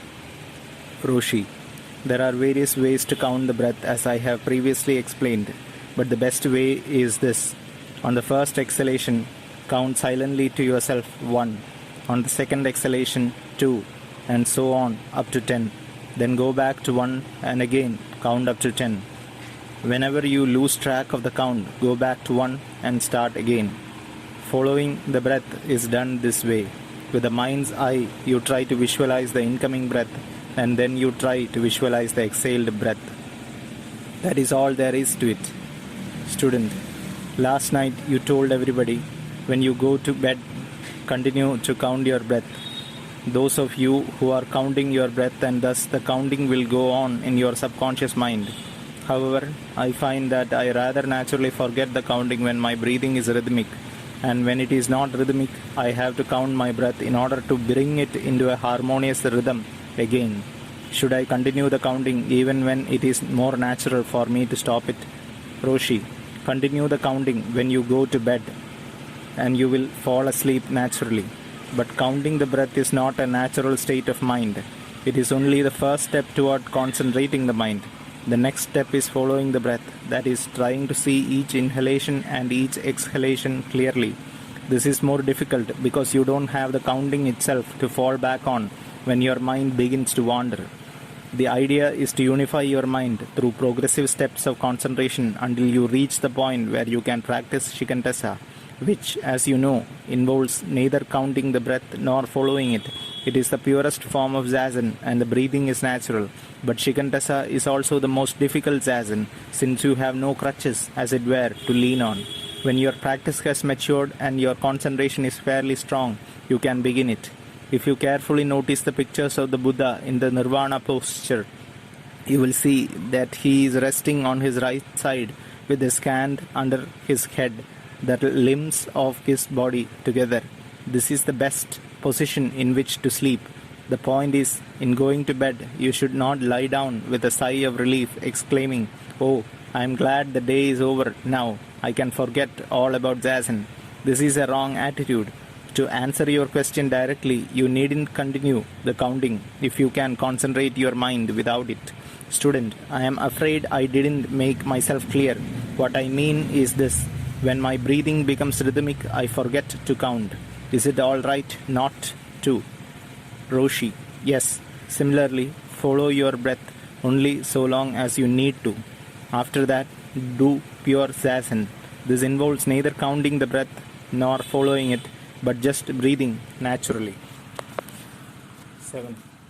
Student G, man, age 25. Student, what is the relation between Zazen and the precepts? I would like to understand that better. Roshi, regardless of the sect, Buddhist teaching and practice has three basic features. They are Kai, or precepts, Jo, or Zazen, and E, or Satori, wisdom.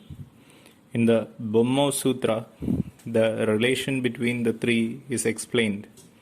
The precepts are likened to the foundation of a house. If one lives improperly, thereby creating unrest and disturbance in himself and others, the foundation of his effort at spiritual realization is undermined. Zazen is the living space, the rooms. It is the place where one finds his repose. Satori wisdom is comparable to the furniture and appliances. The three are interrelated. In Zazen, one naturally observes the precepts, and through Zazen comes to Satori wisdom. Thus, all aspects of Buddhism are embraced within these three.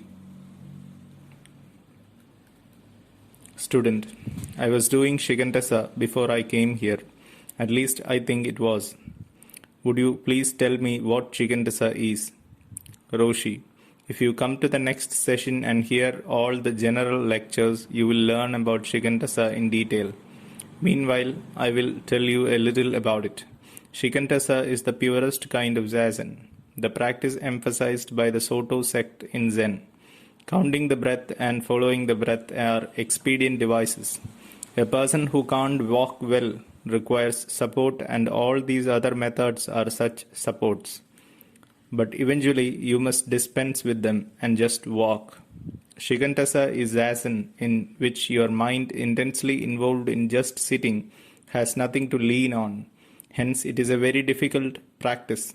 In counting or following the breath with the mind's eye, you soon know it, if you are not doing them properly. But in Shigantasa it is easy to become lax, since you have no gauges by which to check yourself. How you sit in Shigantasa is of vital importance. The back must be absolutely straight, the body taut, but not tense. The center of gravity should be in the region just below the navel. If you can, sit with your legs crossed in the full or half lotus posture, and you will have absolute stability and equilibrium, as well as the dignity and grandeur of a Buddha. Student, how can one realize his self-nature? I know so little about the subject. Roshi, first of all, you must be convinced you can do so.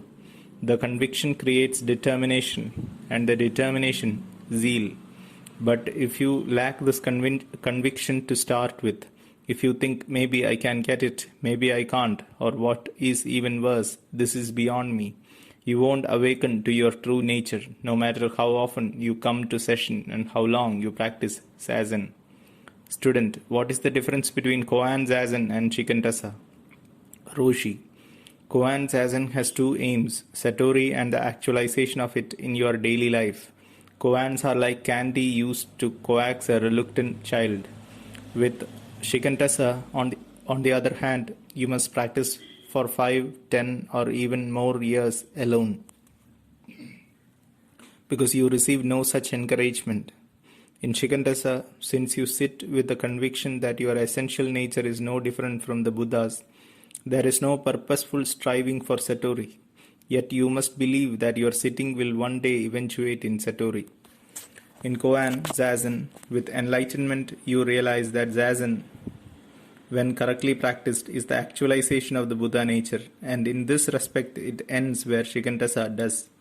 That is, when Shikantasa culminates in enlightenment. Particularly in Shikantasa, your concentration must be absolutely single minded.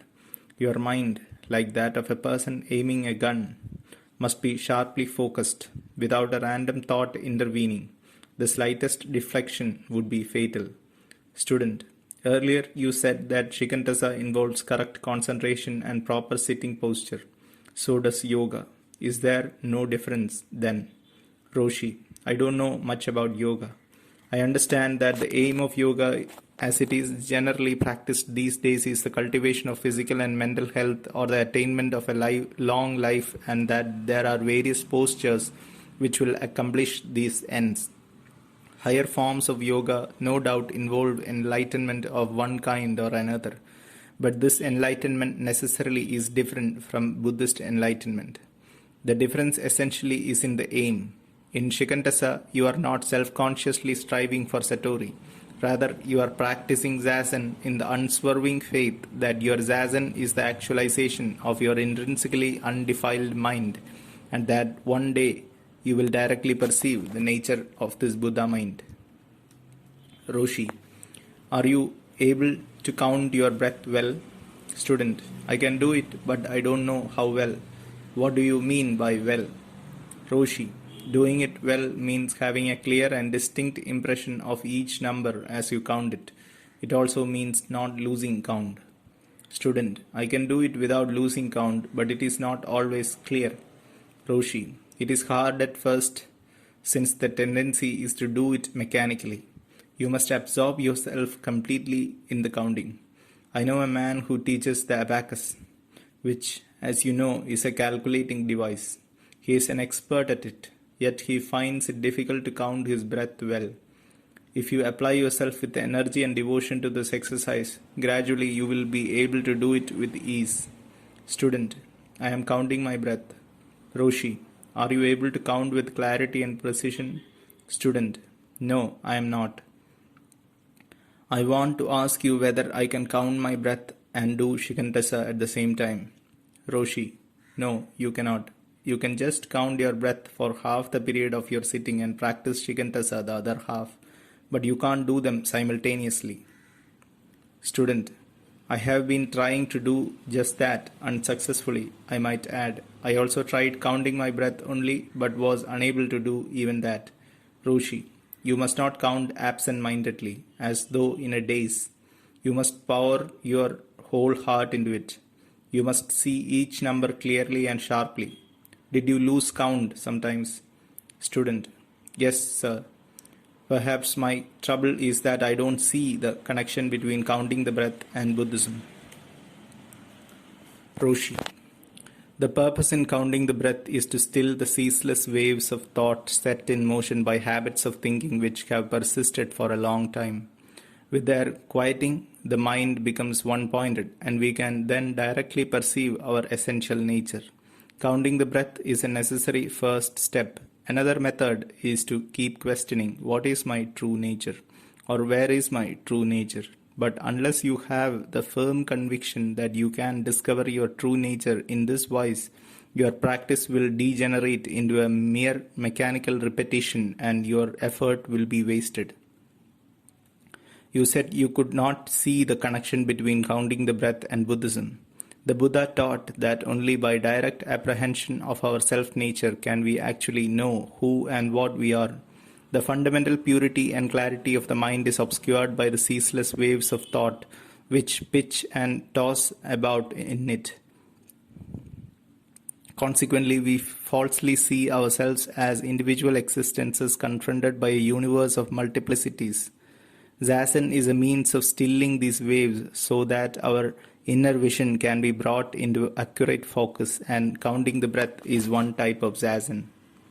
Student, you have said that I should put more energy into my sitting. I have tried to, but I can't concentrate for more than 15 minutes before my mind begins to wander.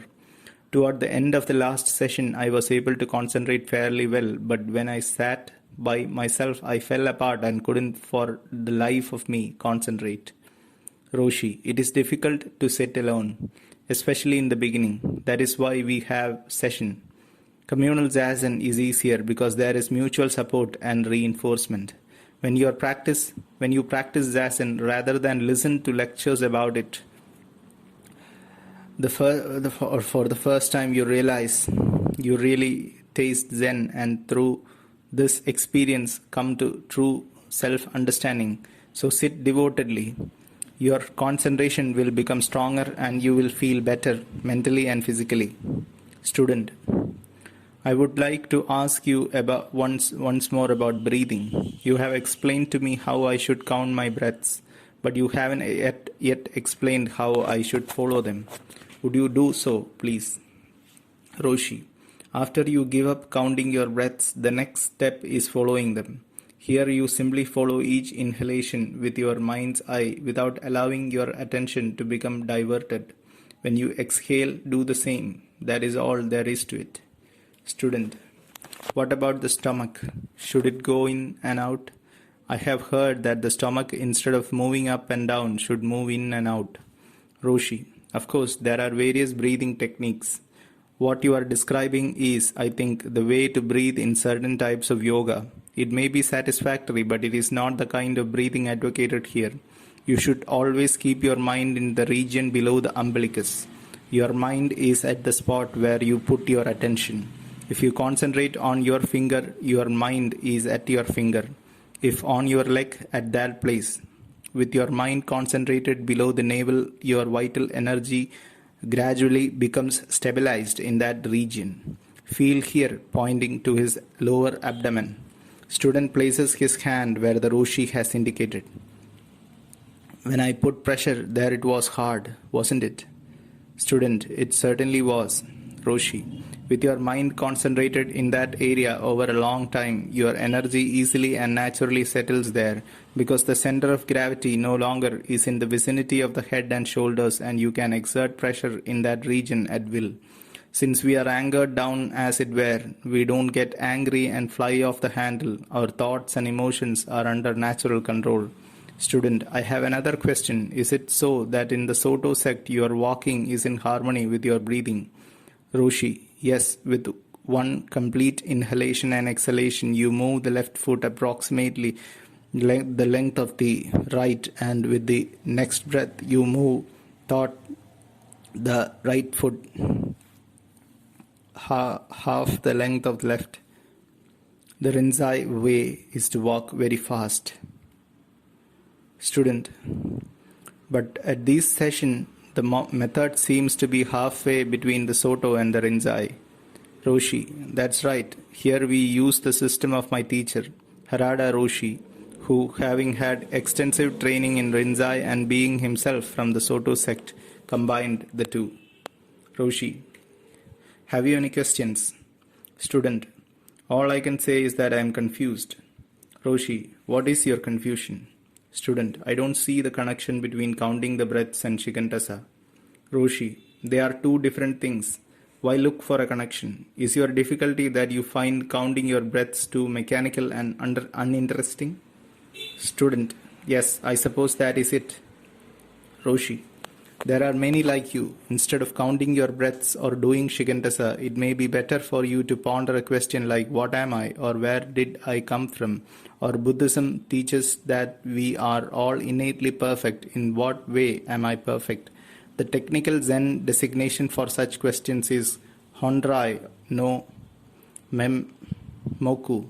What was my face before my parents were born? Student, is that a koan? Roshi, yes. Hereafter, stop counting your breaths and devote yourself earnestly to this koan. Roshi, have you any questions? Student, I have no questions, but I would like to tell you something.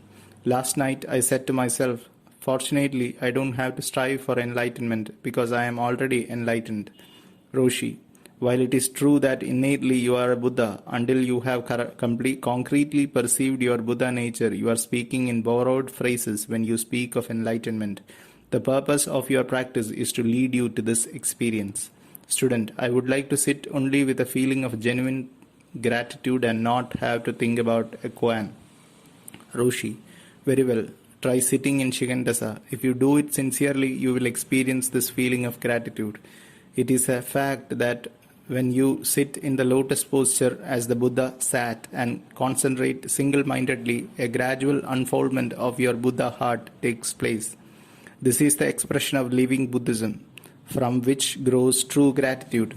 Moreover, even though you have no desire for enlightenment, through earnest and zealous sitting, you will develop your powers of concentration and gain control over your mind and emotions, with the result that your physical and mental health will improve considerably. Student: before I came to this temple, I used to think, if I go to a session and do zazen, I will accumulate good karma. Now that I am here, I don't see where I am acquiring any merit at all. Roshi, whether you are aware of it or not, you are creating good karma all the time you are here. Sitting embraces the three fundamental elements of Buddhism, namely the precepts, the power of concentration, and Satori wisdom. It is obvious, of course, how concentration is strengthened and mind stability developed. It may be less obvious to you how your eye of true wisdom is gradually being opened as your intrinsically pure nature is cleansed of its delusions and defilements in sincere and wholehearted sitting. As for the precepts, clearly one can't kill or steal or lie during zazen. In a profounder sense, however, observance of the precepts is grounded in zazen, because through zazen you are gradually ridding yourself of the basic delusion which leads man to commit evil, namely the delusion that the world and oneself are separate and distinct. Inherently, there is no such bifurcation. The world doesn't stand outside me, it is me. This is the realization of your Buddha nature, out of which observance of the precepts naturally and spontaneously arises. To be sure, when you have realized your real self, all this will make sense to you. But without that experience, what I have just said is hard to understand. Student: well, I have no intention of trying to become enlightened. Roshi: that is all right too. To sit for the purpose of strengthening one's concentrative powers is also worthwhile. Student: I think I am better off not seeking enlightenment. Roshi: zazen is the expression of living Buddhism. Since you are innately a Buddha, your sitting, if it is ardent and single-minded, is the actualization of your Buddha nature. That is true, to be sure. Student: I guess we can't disagree on anything, can we? Laughing. Roshi: now go back to your place and apply yourself more seriously. Student: can you tell me what is most essential in Shigandasa? Roshi: the quality of your sitting is of vital importance. The back must be straight and the mind taut, ever watchful. A sagging body creates a sagging mind and vice versa. The mind must be thoroughly alert, yet not tense. If you look at the pictures of Bodhidharma painted by Seshu and carefully study the eyes, you will see what I mean. Bodhidharma is doing Shigandasa. This is the degree of alertness required. If you were sitting in one corner of a room doing Shigandasa and a door on the other side was quietly opened half an inch, you would know it instantly.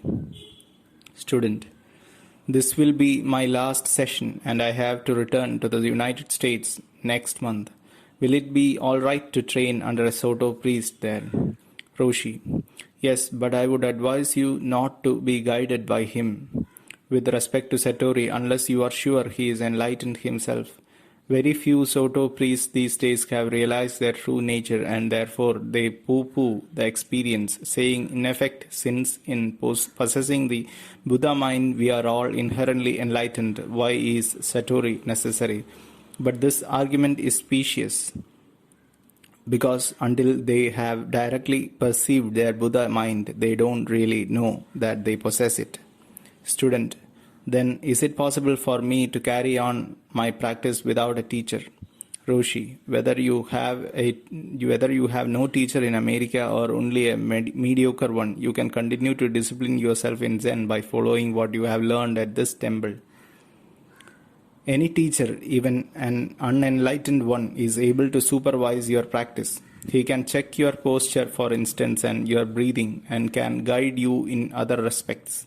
But he ought not try to pass on Satori unless he himself has had it, and it has been verified by his teacher.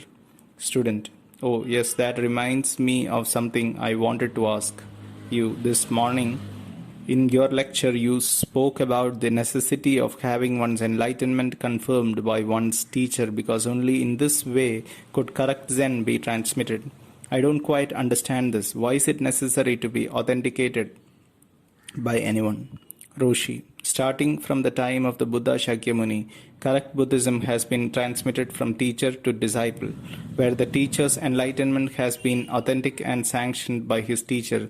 He has been able to sanction the enlightenment of his own disciples by using his own experience of enlightenment as a guide. You ask why this is necessary. It is necessary, first of all, in order to ensure the transmission of true Buddhism from teacher to disciple. If this hadn't been done, there would be no authentic Zen today. But the truth is, you can never be sure by yourself that what you take to be Satori actually is Satori. With the first experience, it is quite possible to misjudge it. Student, but isn't enlightenment self-authenticating?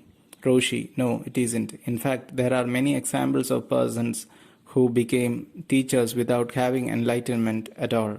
It is like a person searching alone for diamonds in the mountains. If he has never seen a real diamond, he may think when he finds glass or quartz or some other mineral that he has found a genuine diamond. If he could verify his find through somebody who has had experience with diamonds, he could be sure. Failing that, he could easily make a mistake regardless of how brightly his stones glittered. Student, this business of the transmission from the Buddha down to the present one, it isn't really true, is it? It's myth, is it? Roshi, no, it is true. If you don't believe it, that's too bad.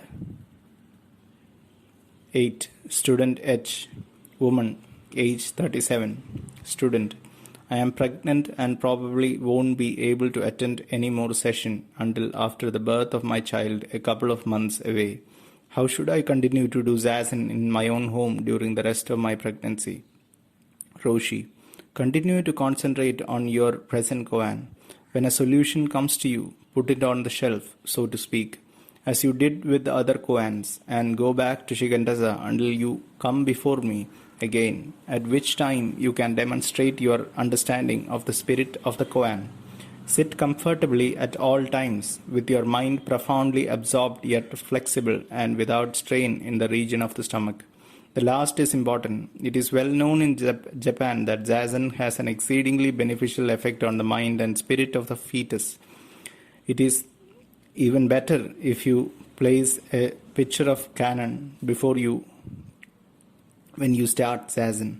Thus the virtues of the Bodhisattva which you are reflecting upon will impress themselves upon the mind of your unborn baby. Student, my koan is from where you are, stop the distant boat moving across the water. Roshi, demonstrate your understanding of the spirit of it. The student demonstrates. That is good, but try it this way, demonstrating. Do you understand the true spirit of this? Student, yes, the boat and I are not two. Roshi, that is right. When you become one with the boat, it ceases to be a problem for you. The same is true of your daily life. If you don't separate yourself from the circumstances of your life, you live without anxiety. In summer, you adapt yourself to heat. In winter, to cold. If you are rich, you live the life of a rich man. If you are poor, you live with your poverty. Were you to go to heaven, you would be an angel. Were you to fall into hell, you would become a devil. In Japan, you live like a Japanese. In Canada, like a Canadian. Lived this way, life isn't a problem. Animals have this adaptability to a high degree. Human beings also have it. But because they imagine they are this or that, because they fashion notions and ideas of what they ought to be or how they ought to live, they are constantly at war with their environment and themselves. The purpose of this koan then is to teach you how to be at one with every aspect of your life. 9. Student I. Man. Age 30. Roshi. This is your first session, isn't it? Student. Yes. Roshi, tell me why you want to practice Zazen. Student, I want to know the meaning of human existence, why we are born and why we die. Roshi, That is an excellent motivation. There are various ways to resolve this problem. Before I go into them, however, let me explain what Kensho is. It is seeing into your true nature and directly realizing that you and the universe are basically one. Once you have perceived this, you will know down to your bowels the meaning of human existence and thereby acquire the peaceful mind that arises from such a revolutionary insight. The road to such knowledge is through Zazen. As you know, there are many ways to practice. You have been counting your breath, following your breath, and doing Shigantasa. It is possible to come to Satori awakening through these exercises alone, but the quickest way is through a koan. In ancient days, there was no koan system. Still, many people came to self-realization, but it was hard and took a long time. The use of koans started about 1,000 years ago and has continued down to the present. One of the best koans, because the simplest, is Mu. This is its background. A monk came to Joshu, a renowned Zen master in China, hundreds of years ago, and asked, "Has a dog Buddha nature or not?" Joshu retorted, "Mu." Literally, the expression means no or not, but the significance of Joshu's answer does not lie in this. Mu is the expression of the living, functioning, dynamic Buddha nature. What you must do is discover the spirit or essence of this Mu, not through intellectual analysis, but by search into your innermost being. Then you must demonstrate before me concretely and vividly that you understand Mu as living truth without recourse to conceptions, theories, or abstract explanations. Remember, you can't understand Mu through ordinary cognition. You must grasp it directly with your whole being. This is how to practice. If possible, sit with your legs in the full or half lotus posture. If you can sit neither full nor half lotus, sit with your legs crossed in the most comfortable way. If even crossing your legs is impossible, use a chair. Your back must be straight. After taking several deep breaths, swing the body from side to side, first in large arcs and then in smaller ones, until the body comes to rest at center. Then breathe naturally. You are now ready to begin Zazen. First, repeat the word Mu, not audibly but in your mind. Concentrate on becoming one with it. Do not think of its meaning. I repeat, just concentrate wholeheartedly on uniting with Mu. At first, your efforts will be mechanical, but that is unavoidable. Gradually, however, all of you will become involved. Since the human mind is accustomed from childhood to functioning centrifugally, like the rays of a light bulb which fan outward, your aim at first is to bring your mind to a focus. After you are able to concentrate on Mu, then question yourself, what is Mu? What can it be? You must ask the question right from the guts. When the questioning reaches the point of gripping you like a vice so that you can think of nothing else, suddenly you will perceive your true nature and will exclaim, "How, oh now I know." With true enlightenment, the problem of suffering and death is resolved. Roshi. Do you have anything you wish to say? Student. Yes. When the bell rang for everybody to get up and walk around, an old woman began to sob. I don't know why he did it, but the monitor began cracking her with the kyozaku. At that point, I suddenly began thinking of the meaning of life and why human beings suffer. Without realizing it, I began to cry too, and then the tears just gushed forth. I haven't cried that way since I was a child of 7. What does this mean? Roshi. Many changes take place in your body-mind when you do Zazen with zeal and devotion. Your emotions become more sensitive, your thinking sharper and clearer, your will stronger. Above all, you experience a feeling of gratitude because your emotions have already become more sensitive and responsive. When you heard this woman crying, you began to cry yourself. She probably didn't know why she was crying either. She was struck at that time to encourage her to put forth her best effort. What happened shows me that you are doing Zazen with zeal and sincerity. 10. Student J. Woman, age 33. Student. My last teacher assigned me the koan mu 2 years ago. I have been practicing it, but frankly, I don't know what I'm doing. I just seem to be repeating it mechanically. I was told to become one with it, and in that way, I would get Kensho, but I am not even sure I know what Kensho is. Before I came to this temple, I had difficulty both in making myself understood and in understanding what was said to me, as there was never adequate interpretation available. I suppose that is why I am so badly informed. Roshi. It is useless to repeat mu mechanically. Kensho is the direct awareness that you are more than this puny body or limited mind. Stated negatively, it is the realization that the universe is not external to you. Positively, it is experiencing the universe as yourself. So long as you can consciously or unconsciously think in terms of a distinction between yourself and others, you are caught in the dualism of I and not I. This I is not indigenous to our true nature, being merely an illusion produced by the six senses. But because this illusory ego, I, has been treated as a real entity throughout this existence and previous ones, it has come to occupy the deepest level of the subconscious mind.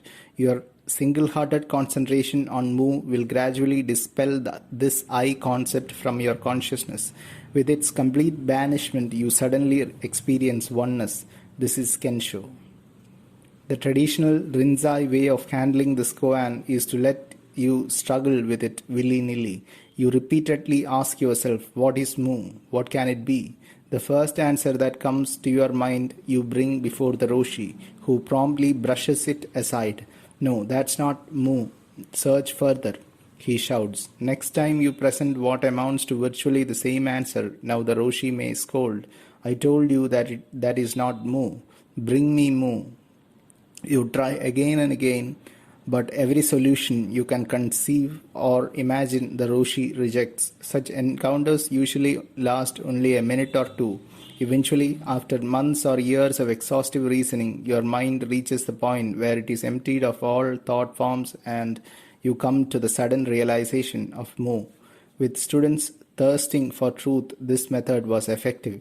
But nowadays, students have less ardor as well as less stick-to-itiveness. What is even worse, incompetent teachers pass students who have not truly experienced the spirit of the koan in order to encourage them to stay on. My own teacher, Harada Roshi, who had studied and practiced Rinzai Sen for many years, sought out of the greatest kindness to eliminate this anguished struggle of past days by telling his students in advance that any conception of mu, no matter how subtle or ingenious, is unavailing, and that therefore they must bend every effort to becoming one with mu. But the danger here is of lapsing into a mechanical repetition of it. Quite apart from all this, however, there are people for whom the koan mu is distasteful. Regardless of how hard they try to embrace it, it never grips them. You may be such a person. Student, I find it completely distasteful. Roshi, in that case, it is better to change your koan. I might assign you Sekishu. What is the sound of one hand clapping? Or Honrai no Memoku. What was my face before my parents' birth? Or just what am I or who am I? Whichever would be most absorbing for you. Student, the last would be the most meaningful. Roshi, very well. Henceforth, this will be your koan. Student, do I treat it the same as mu? Roshi, yes, but you must not ask the question mechanically, like a stamping machine. When eating, ask yourself what is eating, with an intense yearning to resolve the question. When listening, inquire of yourself who is listening. When seeing, who is seeing. While walking, who is walking.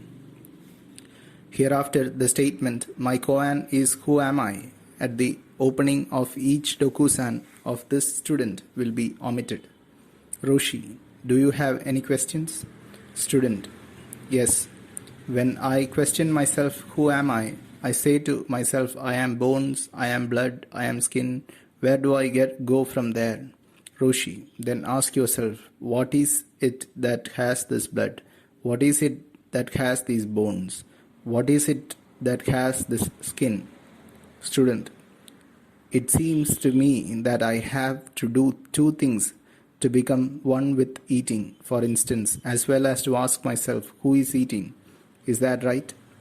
Roshi, no, only question yourself as to who is eating. Your mind must become one mass of profound questioning. This is the quickest way to realization of your true nature. Asking, who am I, is really no different from asking, what is mu?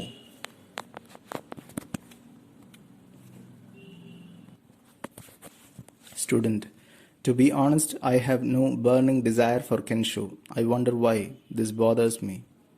Roshi, people who have been compelled to face painful life situations, such as the death of a beloved one, for example, are frequently precipitated into asking the most searching questions about life and death. This questioning gives rise to an acute thirst for self-understanding, so that they can alleviate their own as well as mankind's sufferings. With true enlightenment, disquiet and anxiety are replaced by inner joy and serenity. Listening to the Buddha's teachings in my lectures, you will develop within you a longing for self-realization, which will grow deeper and deeper.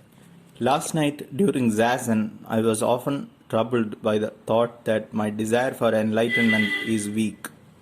Why? I kept asking myself, do I not strive more intensely like so many around me? At 1 o'clock this morning, I was ready to quit. Though only 4 hours earlier, I had determined to sit up in Zazen all night.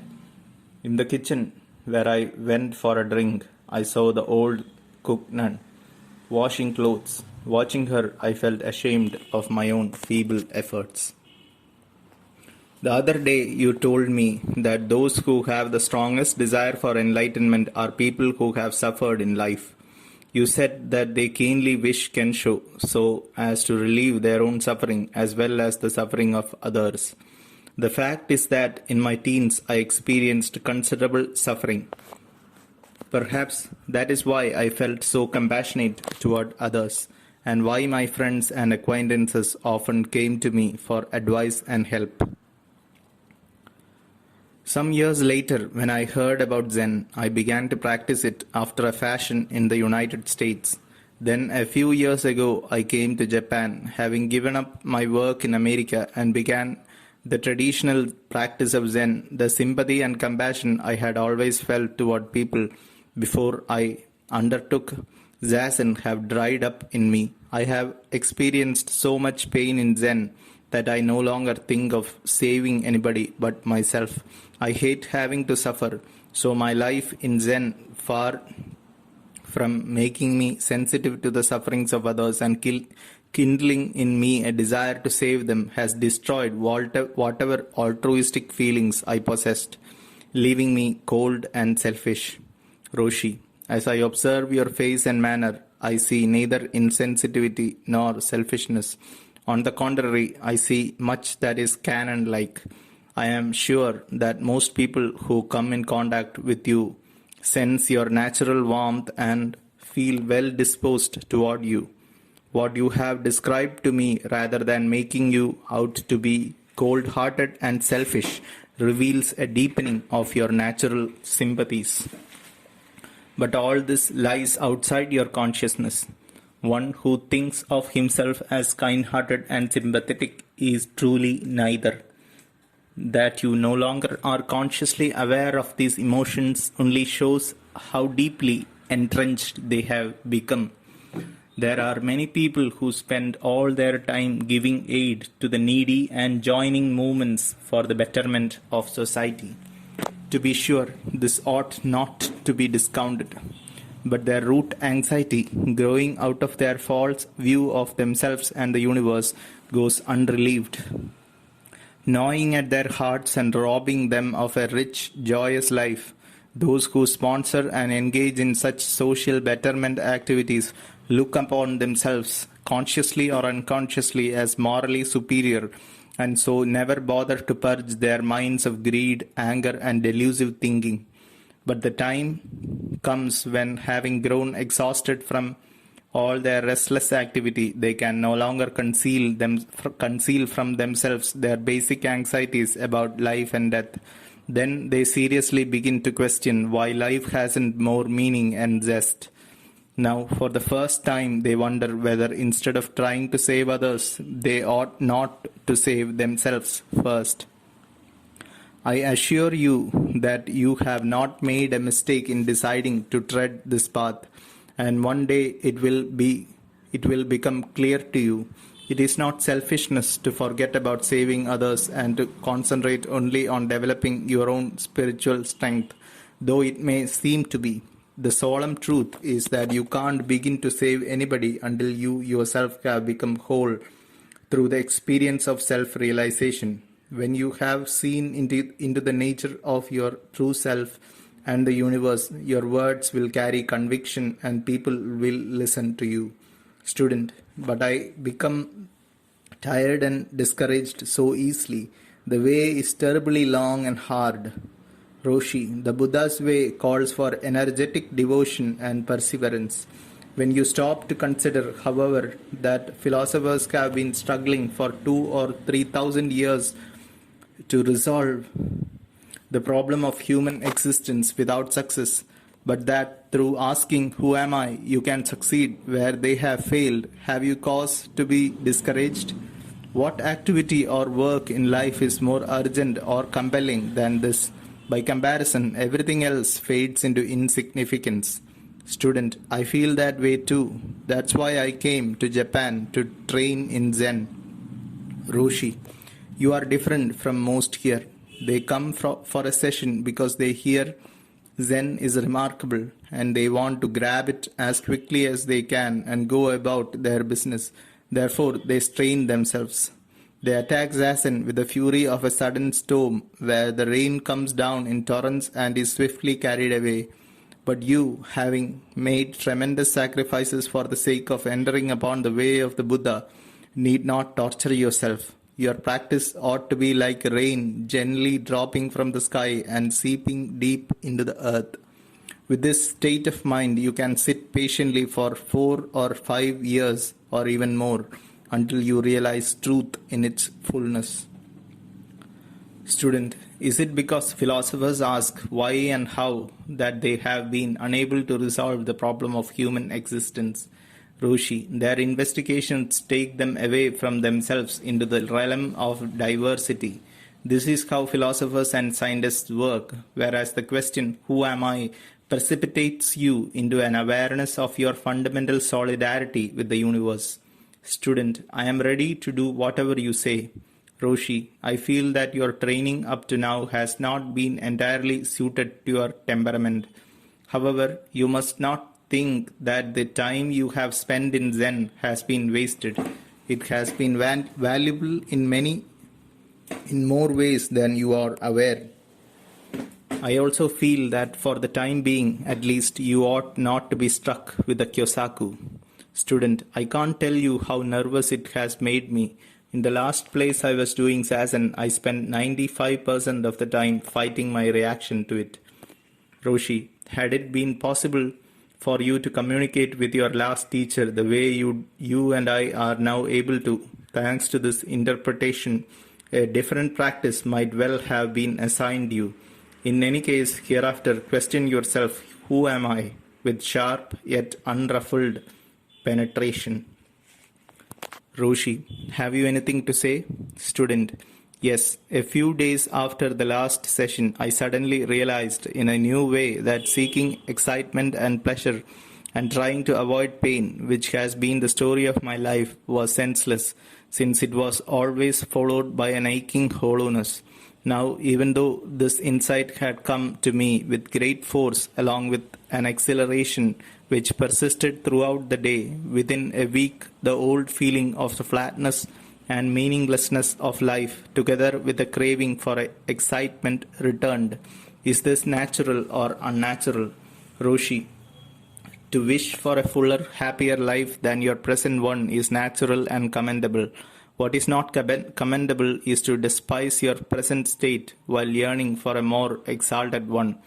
In giving yourself over wholly to whatever you are doing at the moment, you can achieve a deeper and richer state of mind.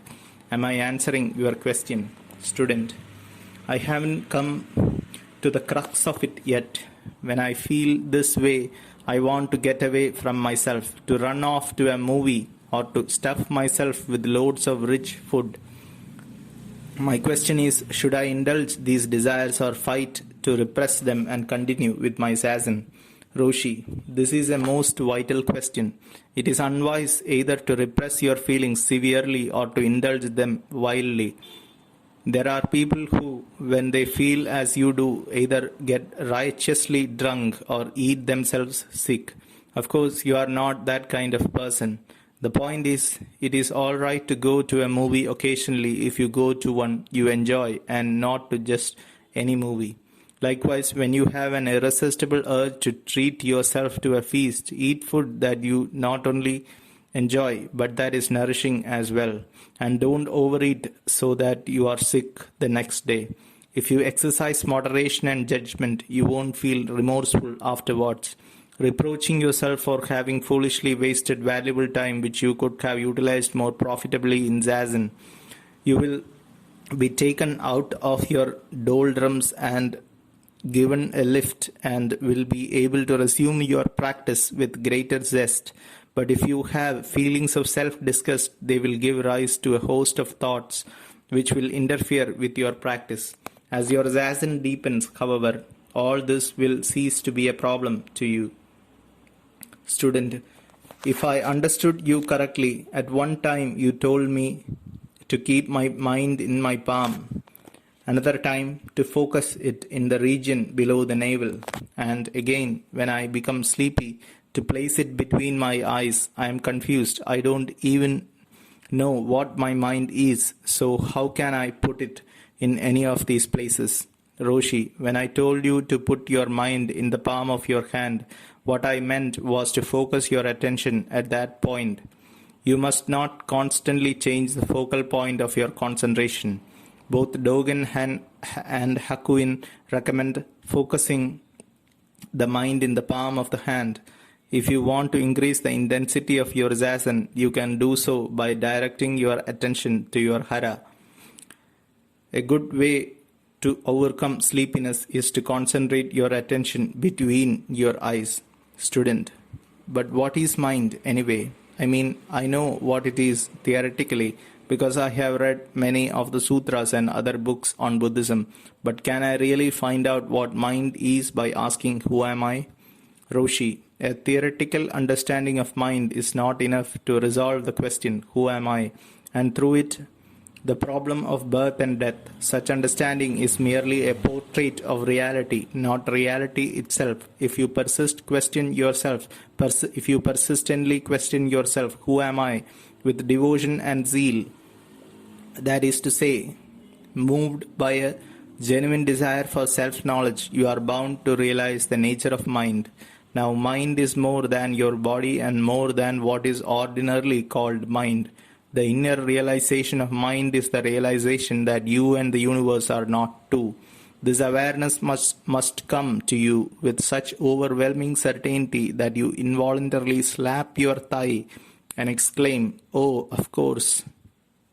Student, but I don't know who it is that is asking, who am I? And not knowing this, or who it is that is being asked, how can I find out who I am? Roshi, the one asking the question is you, and you must answer. The truth is, they are not two. The answer can only come out of persistent questioning with an intense yearning to know. Up to the present, you have been wandering aimlessly, uncertain of your destination. But now that you have been given a map and have your bearings, don't stop to admire the sights. March on. Student, you have said that we are all inherently perfect, without a flaw. I can believe that in our mother's womb we are, but after birth we are anything but perfect. The sutras say that we are all beset by greed, anger, and folly. I believe that because it is certainly true of myself. Roshi, a blind man, even while blind, is fundamentally whole and perfect. The same is true of a deaf mute. If a deaf mute suddenly regained his hearing, his perfection would no longer be that of a deaf mute. Were this saucer on the table to be broken, each segment would be wholeness itself. What is visible to the eye is merely the form, which is ever changing, not the substance. Actually, the word perfect is superfluous. Things are neither perfect nor imperfect. They are what they are. Everything has absolute worth, hence nothing can be compared with anything else. A tall man is tall, a short man is short. That is all you can say. There is a koan where, in reply to the question, "What is the Buddha?" the master answers, "The tall bamboo is tall, the short bamboo is short." Kensho is nothing more than directly perceiving all this in a flash. Student, I am still having trouble putting my mind in the palm of my hand. Roshi, what is the matter? Roshi, it is a strain for me to focus my attention there while exhaling. My concentration becomes disrupted. Roshi, you must not strain yourself. Instead of trying to put your mind somewhere, simply concentrate on the question, who am I? Student, when I prostrate myself before you or before the image of the Buddha, or when I am chanting the sutras or walking, I have no inclination to ask myself, who am I? Is it all right not to at these times? Roshi, you must ask the question at all times. While walking, you must question who is walking. When prostrating yourself, you must question who is prostrating. Student, or else who am I?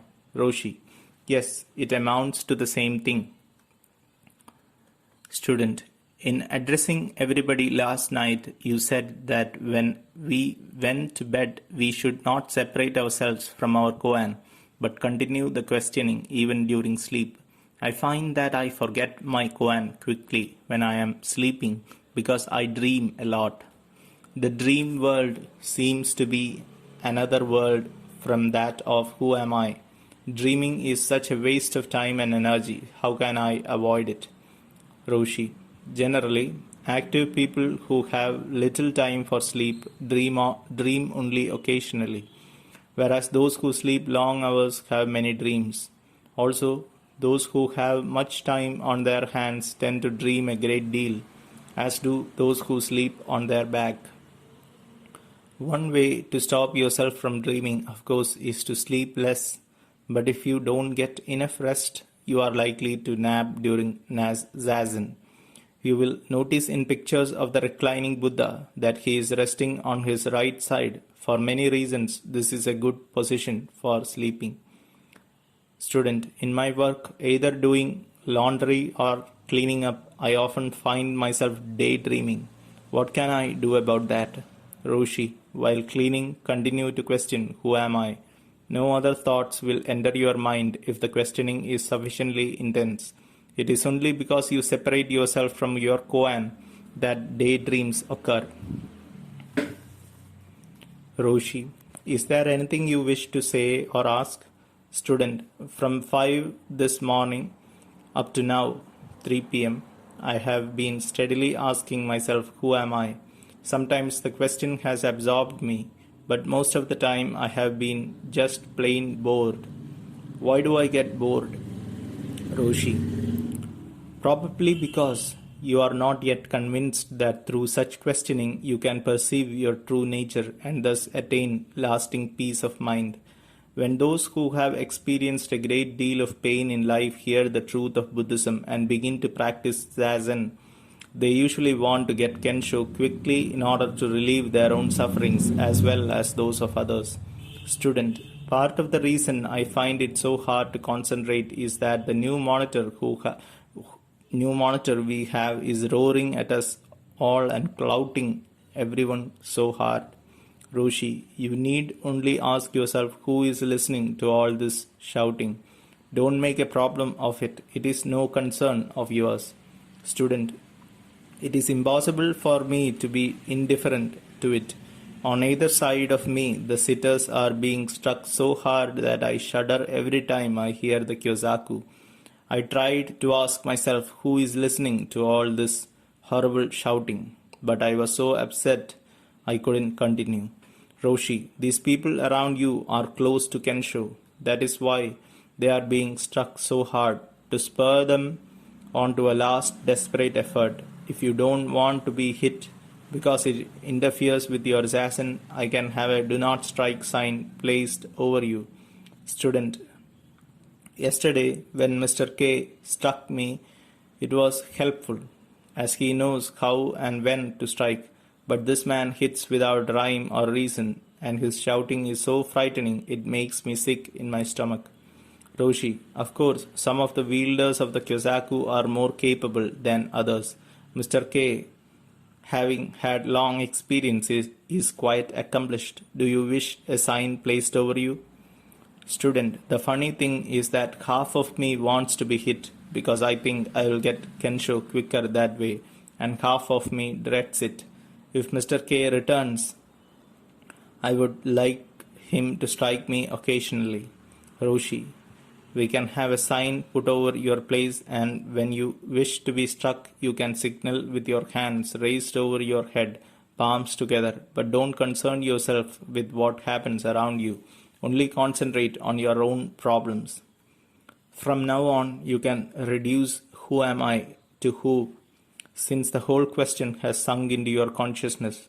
Similarly, a student practicing the koan, what is mu, will in time be able to reduce the question to just mu, since this shortened form will be sufficient to set the full phrase echoing in his subconscious. Roshi, sharply, who are you? No answer. Who are you? Student, pausing. I don't know. Roshi, good. Do you know what you mean by I don't know? Student, no, I don't. Roshi, you are you, I am I. You are only you, that is all. Student, what did you mean by good? When I answered, I don't know. Roshi, in the profoundest sense, we can know nothing. Student, yesterday, when you told me you were going to ask me who I am, I concluded that I must have some answer prepared. So I thought of various responses, but just now, when you asked who are you, I couldn't think of a single thing. Roshi, excellent. It shows your mind is emptied of all ideas.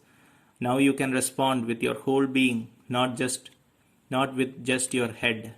When I said I would ask you who you are, I didn't want you to reason out an answer, but only to penetrate deeper and deeper into yourself with who am I. When you come to the sudden inner realization of your true nature, you will be able to respond instantly without reflection. What is this? Suddenly striking tatami mat with baton. No answer. Probe further. Your mind is almost ripe. Student, I have been asking and asking who am I until I feel there is just no answer to this question. Roshi, you won't find an entity called I. Student, heatedly, then why am I asking the question? Roshi, because in your present state you can't help yourself. The ordinary person is forever asking why or what or who. There are many koans in which a monk asks, what is the Buddha? Or why did Bodhidharma come from India to China? The aim of the master's response is to break open the monk's deluded mind so that he can realize his question is an abstraction. Student, I have been reading the English translation of the Basui letters during your morning lecture as you suggested I do. At one point, Basui says, "Who is the master that moves the hands?" Roshi, there is no real answer to who, what, or why. Why is sugar sweet? Sugar is sugar. Sugar. Student, you told me earlier, you are you. All right, I am I. I accept that. Isn't this enough? What more need I do? Why must I keep struggling with this question? Roshi, because this understanding is external to you. You don't really know what you mean by I am I. You must come up against this question with the force of a bomb, and you and all your intellectual notions and ideas must be annihilated. The only way to resolve this question is to come to the explosive inner realization that everything is ultimately reducible to nothing. If your understanding is merely theoretical, you will forever ask who, what, and why. Student, in questioning who am I have come to the conclusion that I am not this body, that is, these eyes, these legs, and so forth. At the same time, I realize that these organs do not exist independently. If I were to take out my eye and place it in front of me, for example, it could not function as an eye. Neither could my leg function as a leg if it were separated from my body. For walking, my legs need not only my body but also the ground, just as my eyes need objects to perceive in order to perform the act of seeing. Furthermore, what my eyes see and what my legs walk on are part of the universe. Therefore, I am the universe. Is this correct? Roshi, you are the universe, all right. But what you have just given me is an abstraction, a mere reconstruction of reality, not reality itself. You must directly grasp reality. Student, but how do I do that? Roshi, simply by questioning who am I, until abruptly you perceive your true nature with clarity and certainty. Remember, you are neither your body nor your mind, and you are not your mind added to your body. Then what are you? If you would grasp the real you and not merely a figment, you must constantly ask yourself, who am I? With absolute devotion. Student, last time you said I was not my mind and not my body. I don't understand. If I am neither of these nor a combination of them, what am I? Roshi, were you to ask the average person what he is, he would say my mind or my body or my mind and body. But none of this is so. We are more than our mind or our body or both. Our true nature is beyond all categories. Whatever you can conceive or imagine is but a fragment of yourself. Hence, the real you cannot be found through logical deduction or intellectual analysis or endless imagining. If I were to cut off my hand or my leg, the real I would not be decreased one whit. Strictly speaking, this body and mind are also you, but only a fraction. The essence of your true nature is no different from that of this stick in front of me, or this table, or this clock. In fact, every single object in the universe, when you directly experience the truth of this, it will be so convincing that you will exclaim, "How true!"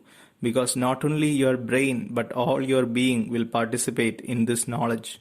Student, suddenly crying, but I am afraid. I am afraid. I don't know why, but I am afraid.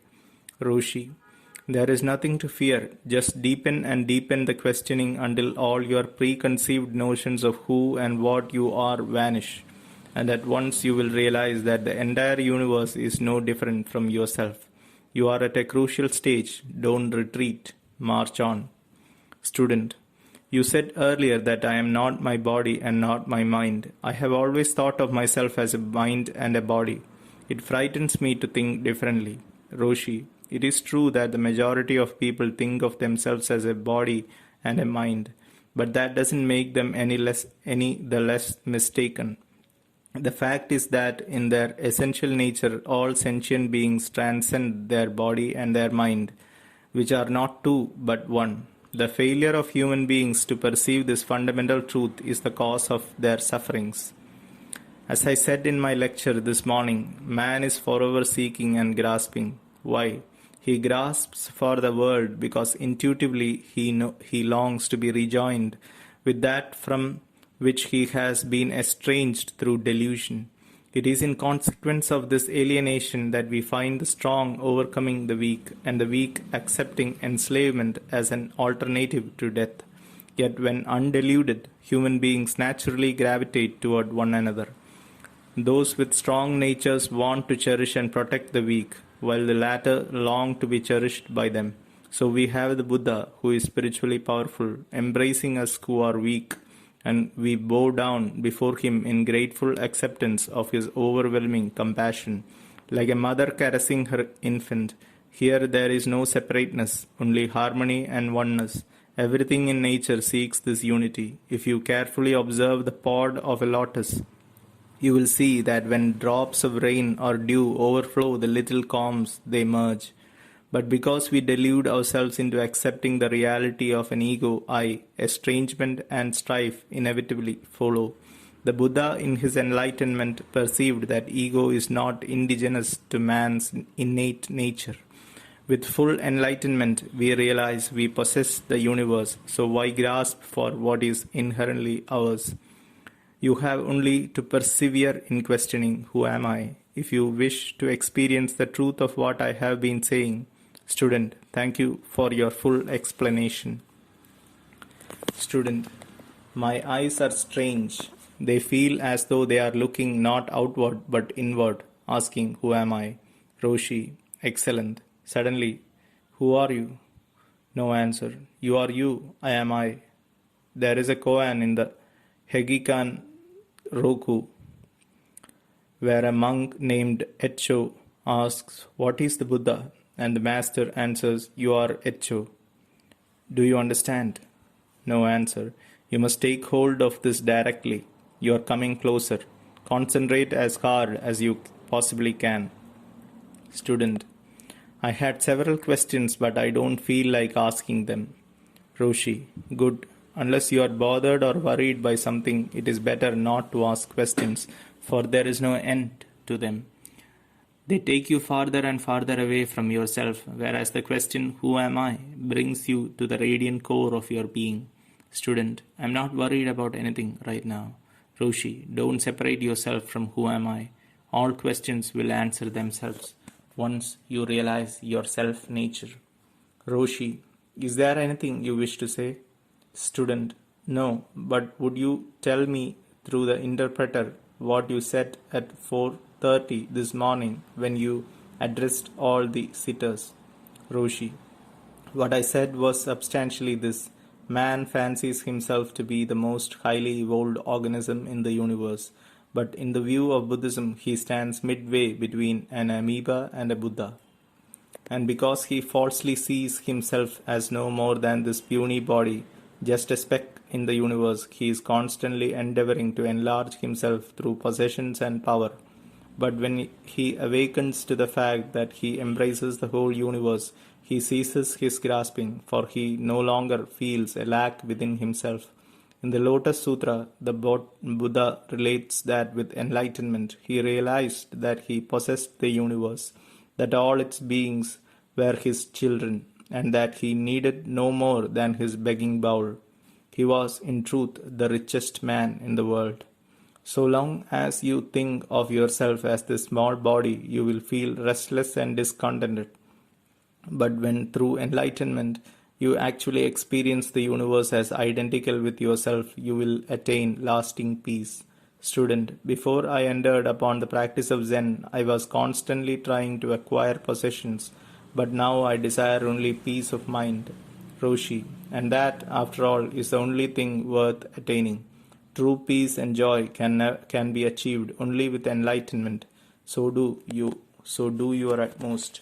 Student, you have told me that when a person becomes enlightened and perceives that he is the whole universe, he ceases grasping for things.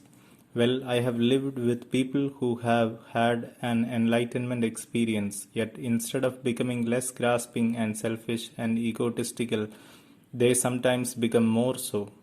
If that is what enlightenment does for one, I don't want it. Roshi, with the first enlightenment, the realization of oneness is usually shallow.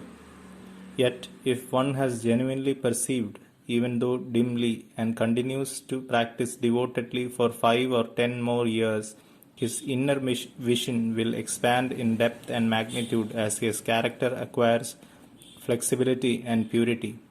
One whose actions are still dominated by ego cannot be said to have had a valid enlightenment. Furthermore, an authentic experience not only reveals one's imperfections but it simultaneously creates the determination to remove them. Student. But the Buddha, after his enlightenment, didn't practice constantly, did he? Roshi. His practice was his ceaseless teaching and preaching. The Buddha is unique. He was enlightened long before he was born into this world. He came in order to teach us, who are ignorant, how to become enlightened, how to live wisely and die in peace. He endured various austerities, not because he needed to, but in order to demonstrate vividly to us that mortification of the flesh is not the true path to emancipation. He was born, he lived, and he died in this world only as an example for all humanity. Student. But don't we ordinary people need self-discipline? Roshi. We do, of course. Self-discipline consists in the observance of the precepts, and this is the foundation of Zazen. Furthermore, self-indulgence, that is overeating, oversleeping, and the like, is as bad as self-torture. Both spring from ego and therefore disturb the mind, so they are equally a hindrance to enlightenment. Student. Though I haven't yet experienced my true nature, I am aware of my imperfections and am determined to rid myself of them. How is that? Roshi. Let me go back to what you said earlier about having lived with people who were self-realized and yet who appeared selfish and conceited. Such people usually do not practice devotedly after Kensho, though they may appear to. They put in a certain number of hours at Zazen, but it is only a matter of form. If we indicate it percentage-wise, their involvement after Kensho is about 20 or 30%. Consequently, their illumination gradually becomes clouded, and in time their experience becomes a mere memory. On the other hand, those who throw themselves into Zazen 100% become acutely sensitive to their shortcomings and develop the strength and determination to triumph over them despite the fact that they are not yet enlightened. Student, I am a little edgy this morning. Hearing the stick makes me uneasy. Roshi, did you do Zazen all night? Student, I stayed up till 2 a.m., but I am not tired. Roshi, many think that when they are tired, effective Zazen is impossible. But this is a mistaken idea. When you are tired, so is your foe, that is the mind of ignorance, and when you are energetic, so is it. In reality, they are not two. Student, would you please tell me, through the interpreter, what you said in your lecture this morning? Roshi, this is what I said in essence. There are now 5 or 6 hours left to the end of this session. You needn't worry that this is insufficient for enlightenment.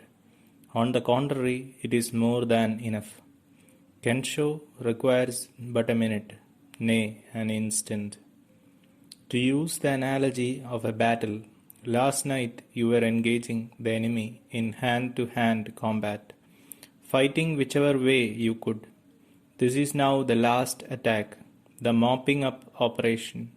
However, you must not think that straining and pushing are indispensable for enlightenment. All you need do is empty your mind of the delusive notion of self and other. Many have come to realization simply by listening to the tinkling of a bell or some other sound. Usually, when you hear a bell ringing, you think consciously or unconsciously, I am hearing a bell. Three things are involved: eye, a bell, and hearing. But when the mind is ripe, that is, as free of discursive thoughts as a sheet of pure white paper is unmarred by a blemish, there is just the sound of the bell ringing. This is Kensho. Student: while listening to sounds, I have been asking who is listening. Is this wrong? Roshi: I see your problem. In asking who is listening, you are at first conscious of the question as well as the sound. When the questioning penetrates deeper, you cease to be aware of it. So when a bell rings, it is only the bell listening to the sound of the bell. Or to put it another way, it is the sound of yourself ringing. This is the moment of enlightenment. Consider these flowers in the bowl on this table. You look at them and exclaim, "Oh, how beautiful these flowers are!" That is one kind of seeing. But when you see them not as apart from you, but as yourself, you are enlightened. Student: that is hard for me to understand. Roshi: it is not difficult to understand in a purely intellectual way. Upon hearing the foregoing explanation, one can truthfully say, "Yes, I understand." But such understanding is merely intellectual recognition and quite different from the experience of enlightenment, where you directly experience the flowers as yourself. It is better that I say no more, or these explanations will become a hindrance to you. Go back to your place and concentrate intensely on your koan. Roshi: would you like to say something? Student: yes. Last time you used terms like enemy and battle. I don't understand. Who is my enemy and what is the battle? Roshi: your enemy is your discursive thinking, which leads you to differentiate yourself on one side of an imaginary boundary from what is not you on the other side of this non-existent line. Or to put it in terms that may be more meaningful, your enemy is your own personal ego. When you have stopped thinking of yourself as a separated individuality and have realized the oneness of all existence, you have dealt your ego a mortal blow. The end of the session is approaching. Don't lose your grip. 4. Basui's sermon on one mind and letters to his disciples. Editor's introduction. In the year 1327, toward the close of the Kamakura era, that strife-torn, anxiety-ridden period of Japanese history, which produced so many notable religious figures, the Rinzai Zen master Basui Tokusho was born. Having had a vision that the child she was carrying would one day become a fiend who would slay both his parents, his mother abandoned him in a field at birth, where a family servant secretly rescued and reared him. At 7, Basui's sensitive religious mind began to evince itself. At a memorial service for his late father, he suddenly asked the officiating priest, "For whom are those offerings of rice and cakes and fruit?" "For your father, of course," replied the priest. "But father has no shape or body now, so how can he eat them?" To this the priest answered, "Though he has no visible body, his soul will receive these offerings. If there is such a thing as a soul." The child pressed on, "I must have one in my body. What is it like?"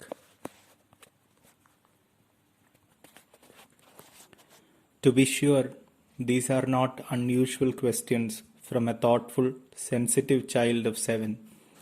For Basui, however, they were only the beginning of an intense, unremitting self-inquiry which was to continue well into manhood, until, in fact, he had achieved full enlightenment.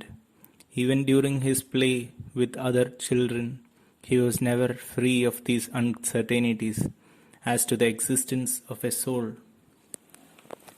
His preoccupation with the soul naturally led him to think about hell. In an agony of fear, he would exclaim, "How awful to be consumed by the flames of hell!" and tears would well up. When he was 10, he relates, he was often awakened by brilliant flashes of light which filled his room, followed by an all-enveloping darkness.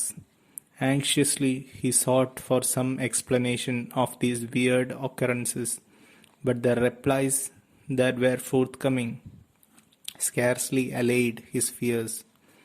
Again and again he questioned himself if after death the soul suffers the agonies of hell or enjoys the delights of paradise.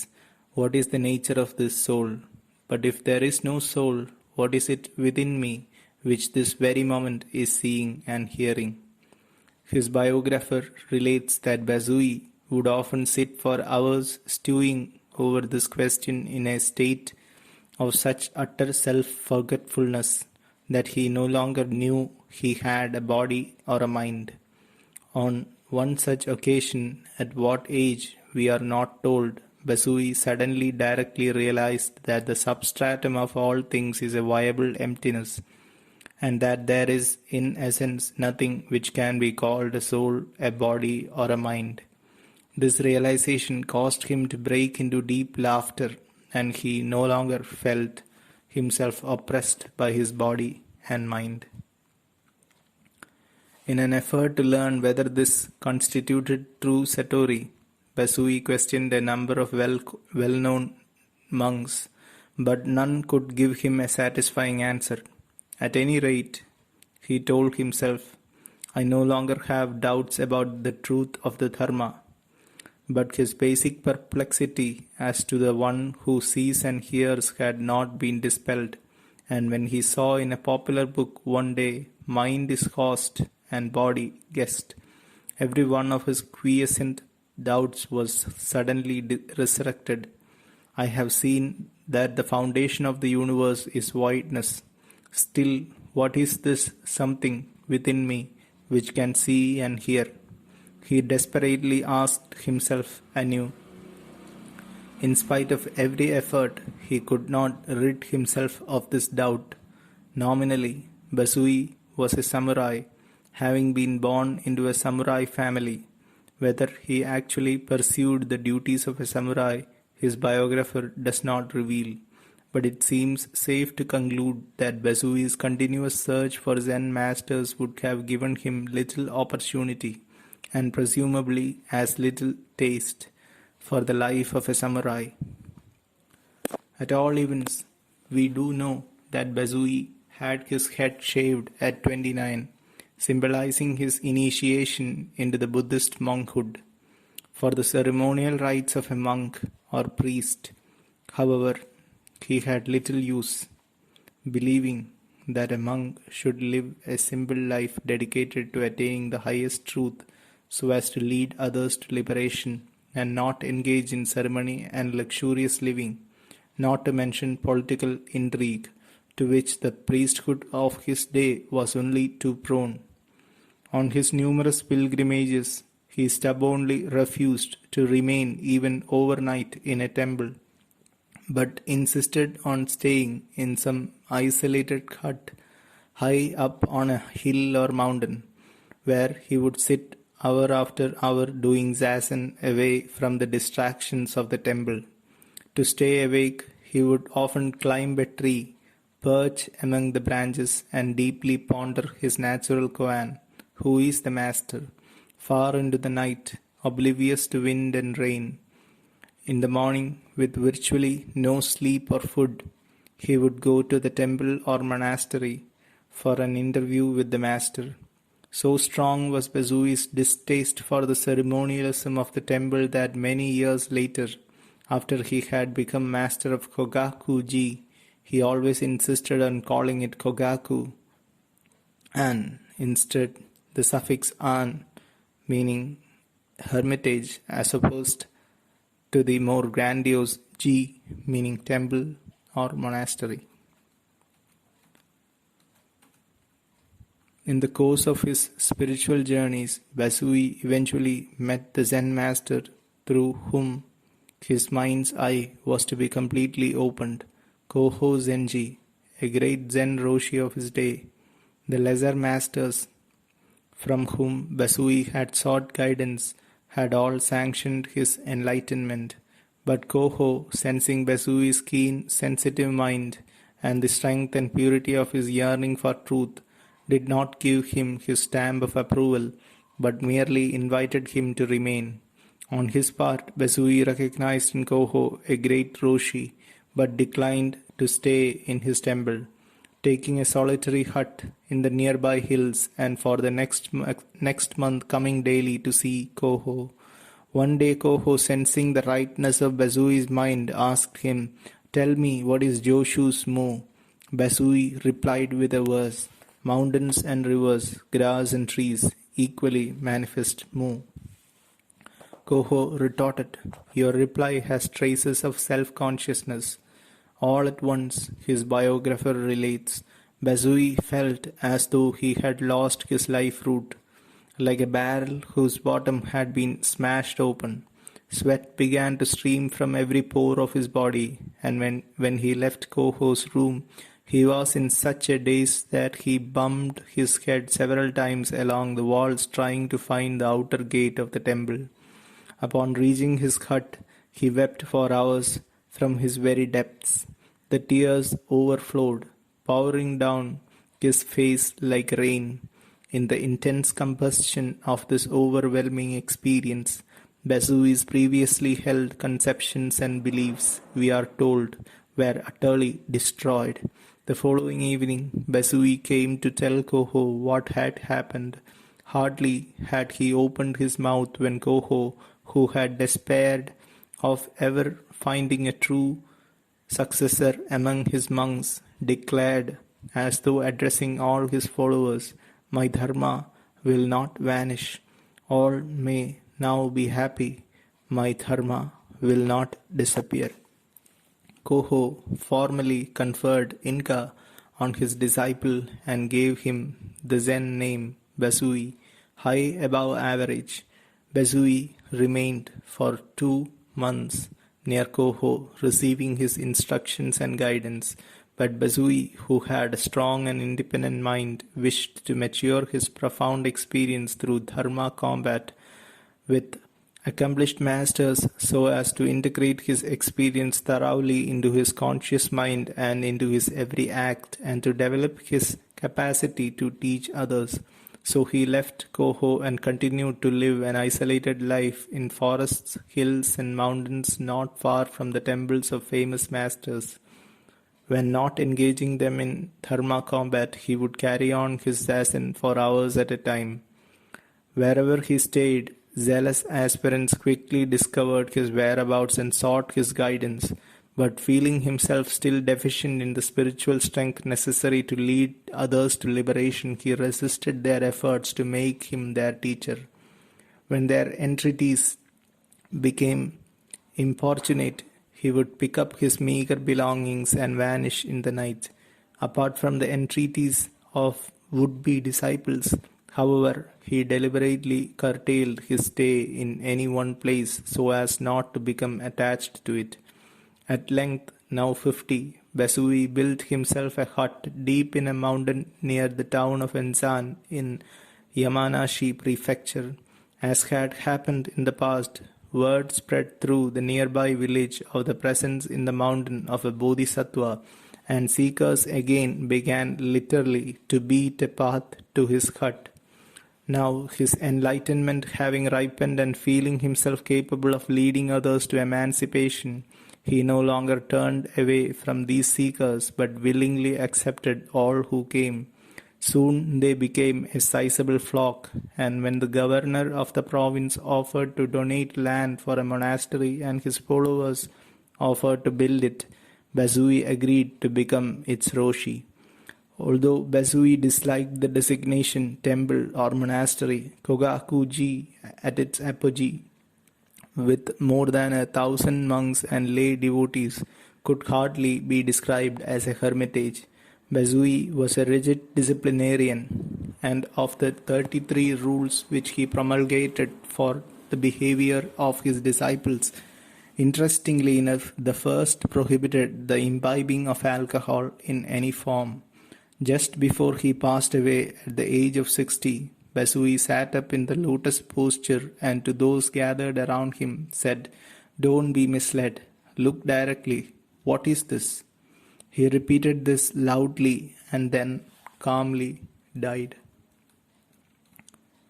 The teaching methods of every great master inevitably grow out of his own personality, his spiritual problem as he experienced it, and the mode of Zazen which gave birth to his enlightenment. For Dogen, whose religious strivings came to a focus in a problem totally different from Basui's and whose full awakening came without a koan of any kind, Shikantasa became the prime teaching method. Basui's natural koan, on the other hand, was who is the master, and therefore, as we see in the following letters, he urges his disciples to employ this mode of Zazen. Moreover, since Basui, like Dogen, could not wholly satisfy his deep inner longing for liberation through shallow enlightenment, the goal he holds out in these letters is nothing short of full enlightenment. Basui was not a prolific writer. Besides his sermon on one mind and these letters, he wrote a single large volume called Vadai Gasiv, setting forth the principles and practices of Zen Buddhism, and a smaller work, Just When Basui Wrote One Mind and the Letters, is unknown, since none of them bears a date, but presumably they were written after he had become master of Kogaku-ji. Evidently, his correspondents were disciples who either were too sick or lived too far away to come to Kogaku-ji for session and personal instruction. Only such extenuating circumstances and the manifest ardor and sincerity of his correspondence could have persuaded Basui to instruct them by letter instead of by traditional methods. True, some of the letters are repetitious, but this is inevitable since Basui is giving the same teaching in essence to each of his correspondents. Yet it is by just such repetition that Basui, master that he is, superbly clarifies and hammers home his theme of one mind. There is little in Zen literature written by outstanding masters which is so squarely aimed at practice or is as inspiring as these writings. Basui speaks as directly to the reader of today as he did to his correspondents of the 14th century, guiding and inspiring him at every turn.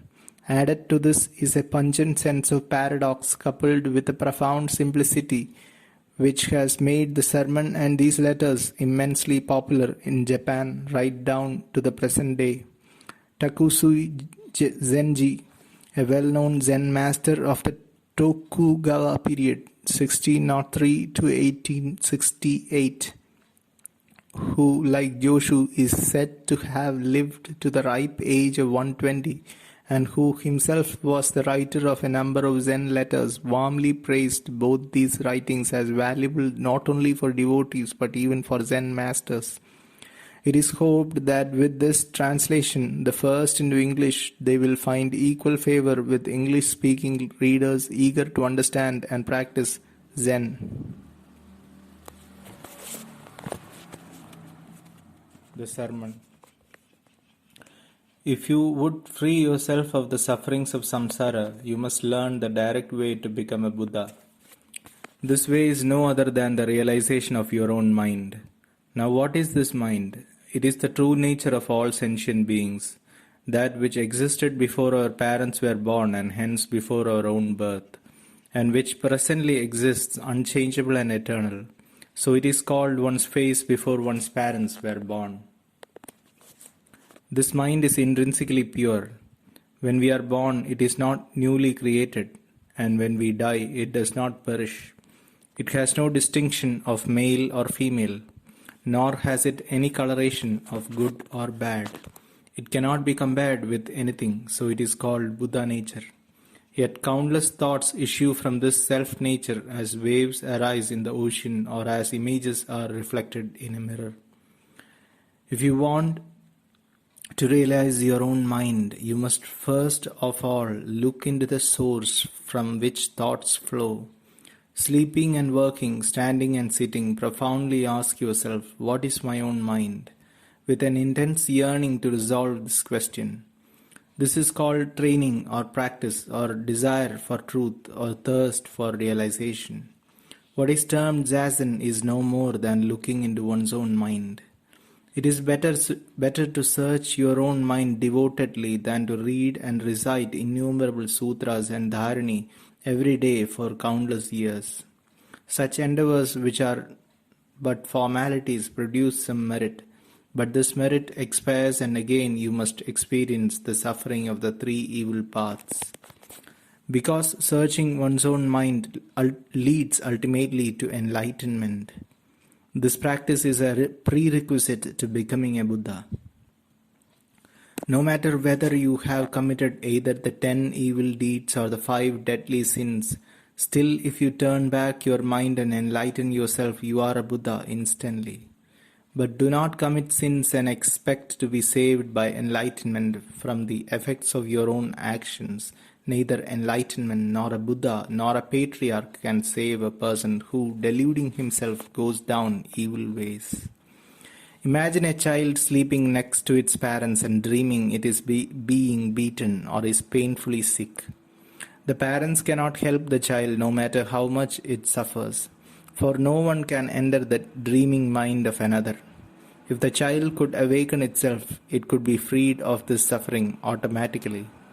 In the same way, one who realizes that his own mind is Buddha frees himself instantly from the sufferings arising from ignorance of the law of ceaseless change of birth and death. If a Buddha could prevent it, do you think he would allow even one sentient being to fall into hell? Without self-realization, one cannot understand such things as these. What kind of master is it that this very moment sees colors with the eyes and hears voices with the ears, that now raises the hands and moves the feet?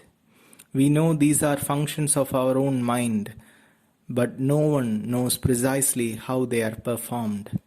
It may be asserted that behind these actions there is no entity, yet it is obvious they are being performed spontaneously. Conversely, it may be maintained that these are the acts of some entity. Still, the entity is invisible. If one regards this question as unfathomable, all attempts to reason out an answer will cease and one will be at a loss to know what to do. In this propitious state, deepen and deepen the yearning, tirelessly to the extreme. When the profound questioning penetrates to the very bottom and that bottom is broken open, not the slightest doubt will remain that your own mind is itself Buddha, the void universe. There will then be no anxiety about life or death, no truth to search for.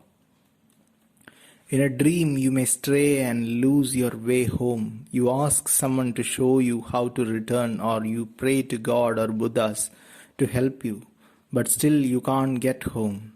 Once you rouse yourself from your dream state, however, you find that you are in your own bed and realize that the only way you could have gotten home was to awaken yourself. This kind of spiritual awakening is called return to the origin or rebirth in paradise. It is the kind of inner realization that can be achieved with some training. Virtually all who like zazen and make an effort in practice, be they laymen or monks, can experience to this degree. But even such partial awakening cannot be attained except through the practice of zazen. You would be making a serious error, however, were you to assume that this was true enlightenment in which there is no doubt about the nature of reality.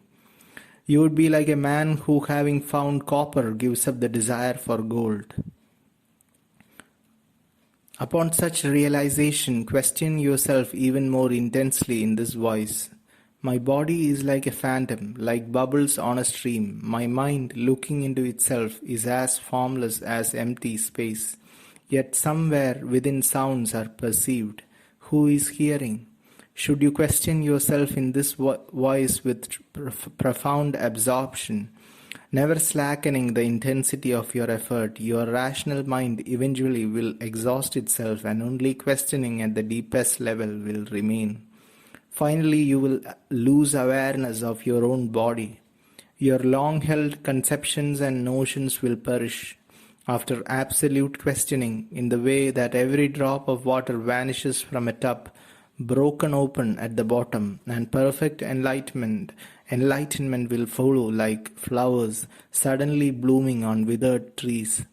With such realization you achieve true emancipation, but even now repeatedly cast off what has been realized, turning back to the subject that realizes, that is, to the root bottom, and resolutely go on.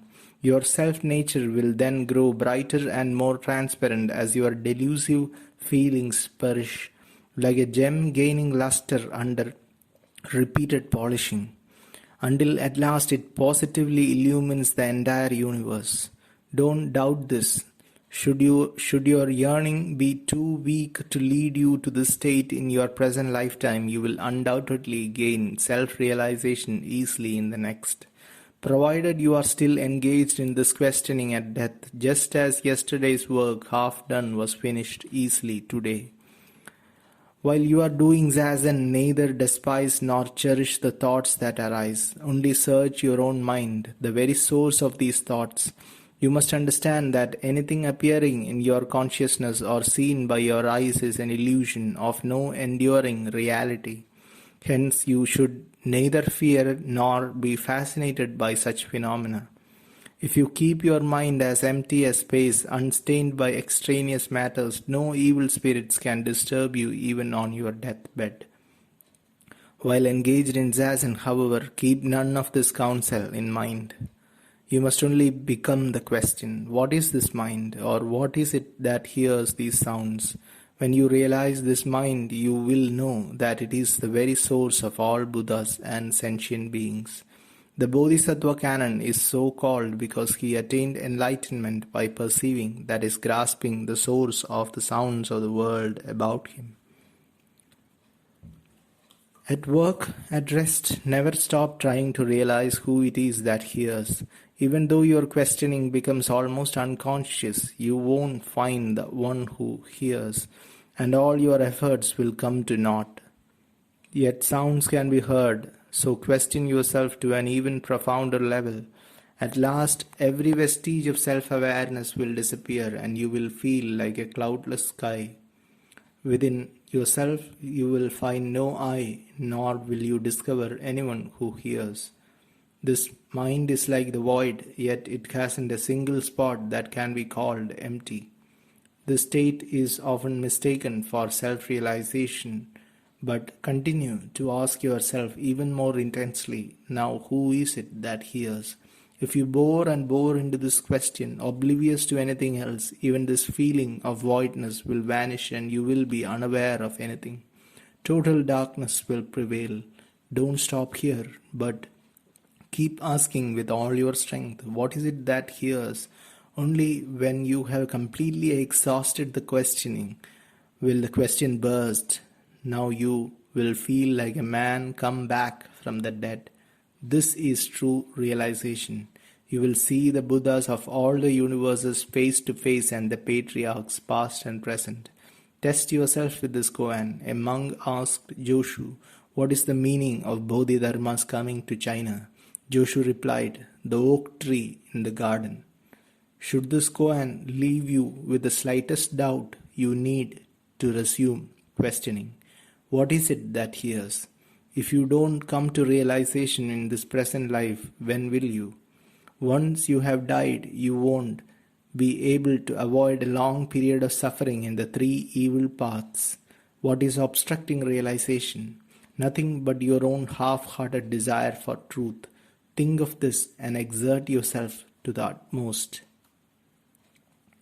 The letters. 1.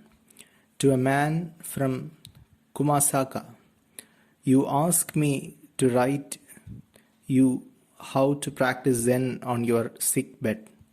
Who is he that is sick? Who is he that is practicing Zen? Do you know who you are? One's whole being is Buddha nature. One's whole being is the great way. The substance of this way is inherently immaculate and transcends all forms. Is there any sickness in it? Man's own mind is the essential substance of all Buddhas. His face before his parents' birth, it is the master of seeing and hearing, of all the senses. One who fully realizes this is a Buddha. One who does not is an ordinary human being. Hence all Buddhas and patriarchs point directly to the human mind, so man can see his own self-nature and thereby attain Buddhahood.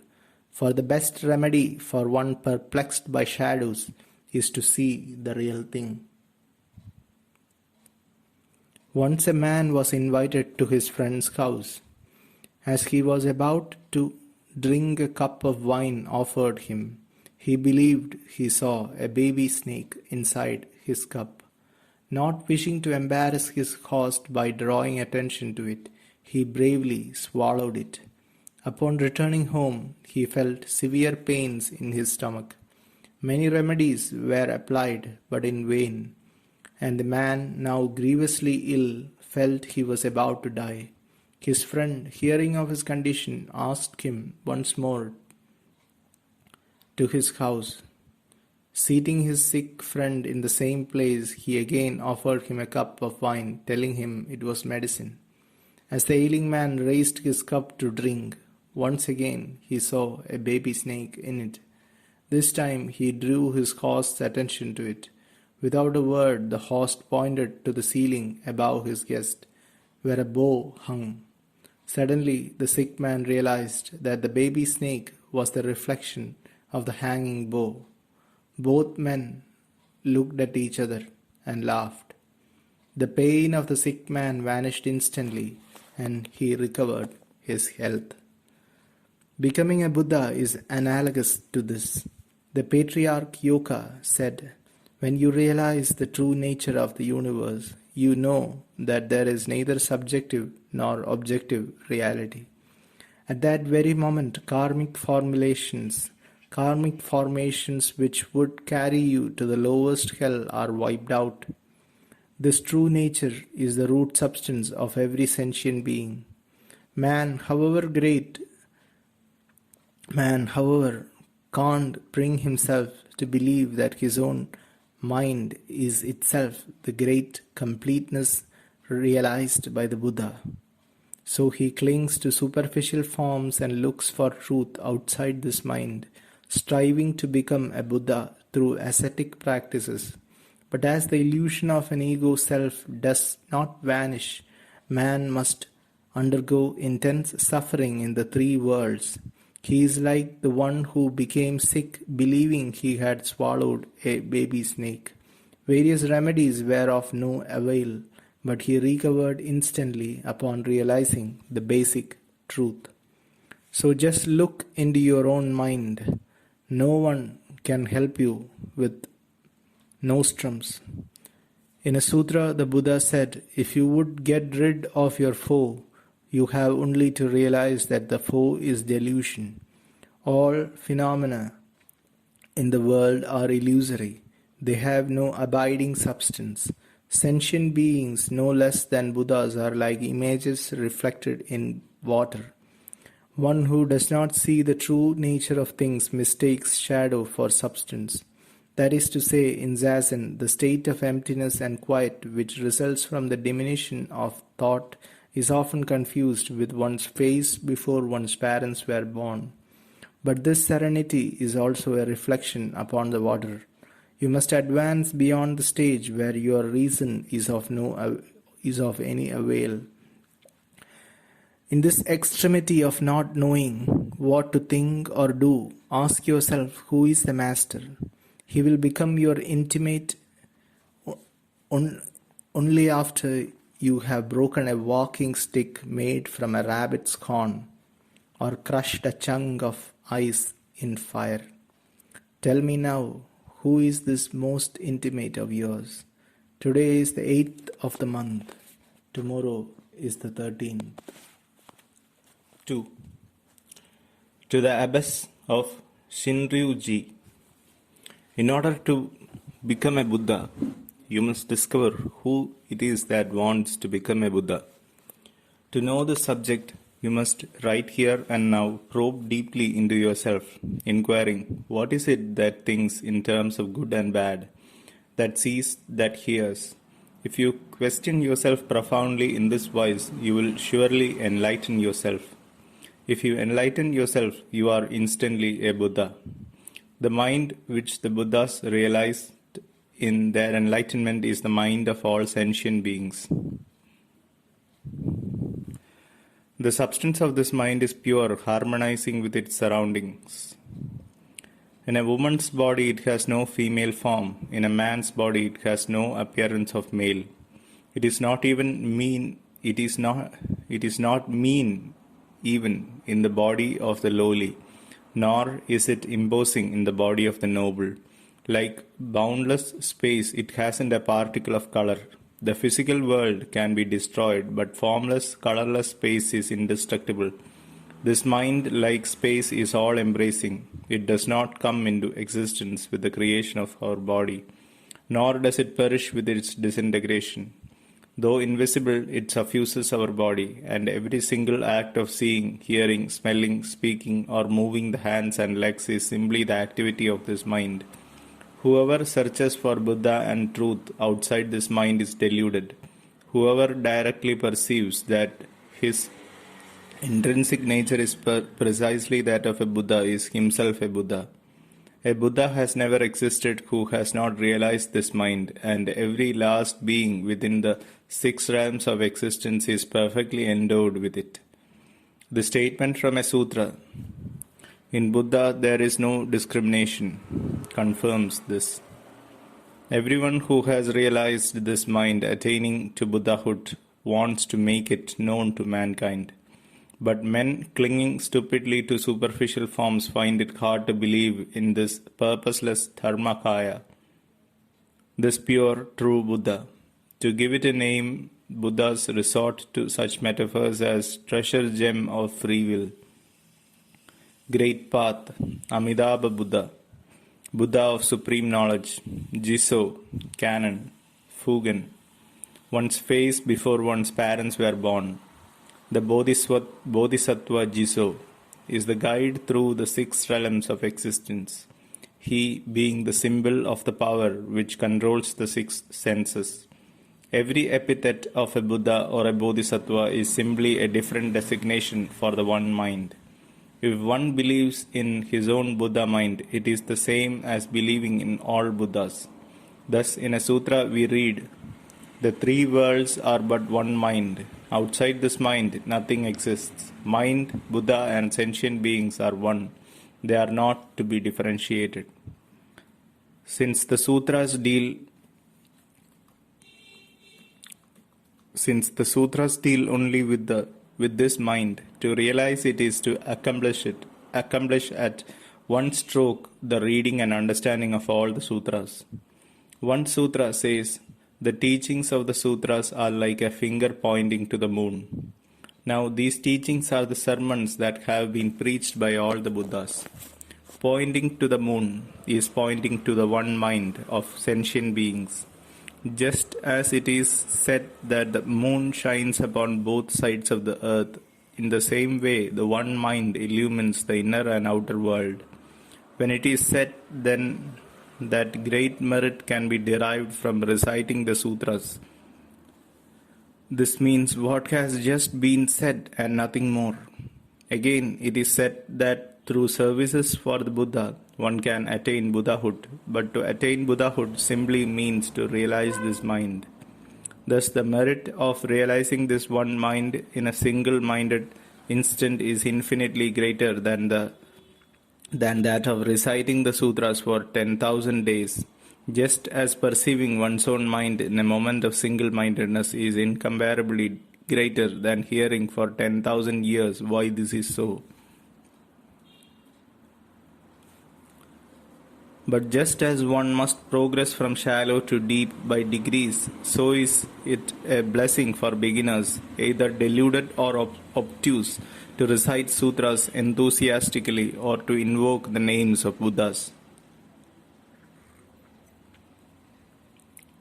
For them, it is like getting on a raft or boat as a first step. But if they do not yearn to reach the shore of realization, contenting themselves to remain forever on the raft, they only deceive themselves.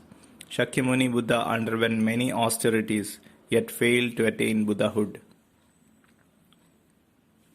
After this, he did zazen for 6 years, giving up everything else, and at last realized this one mind.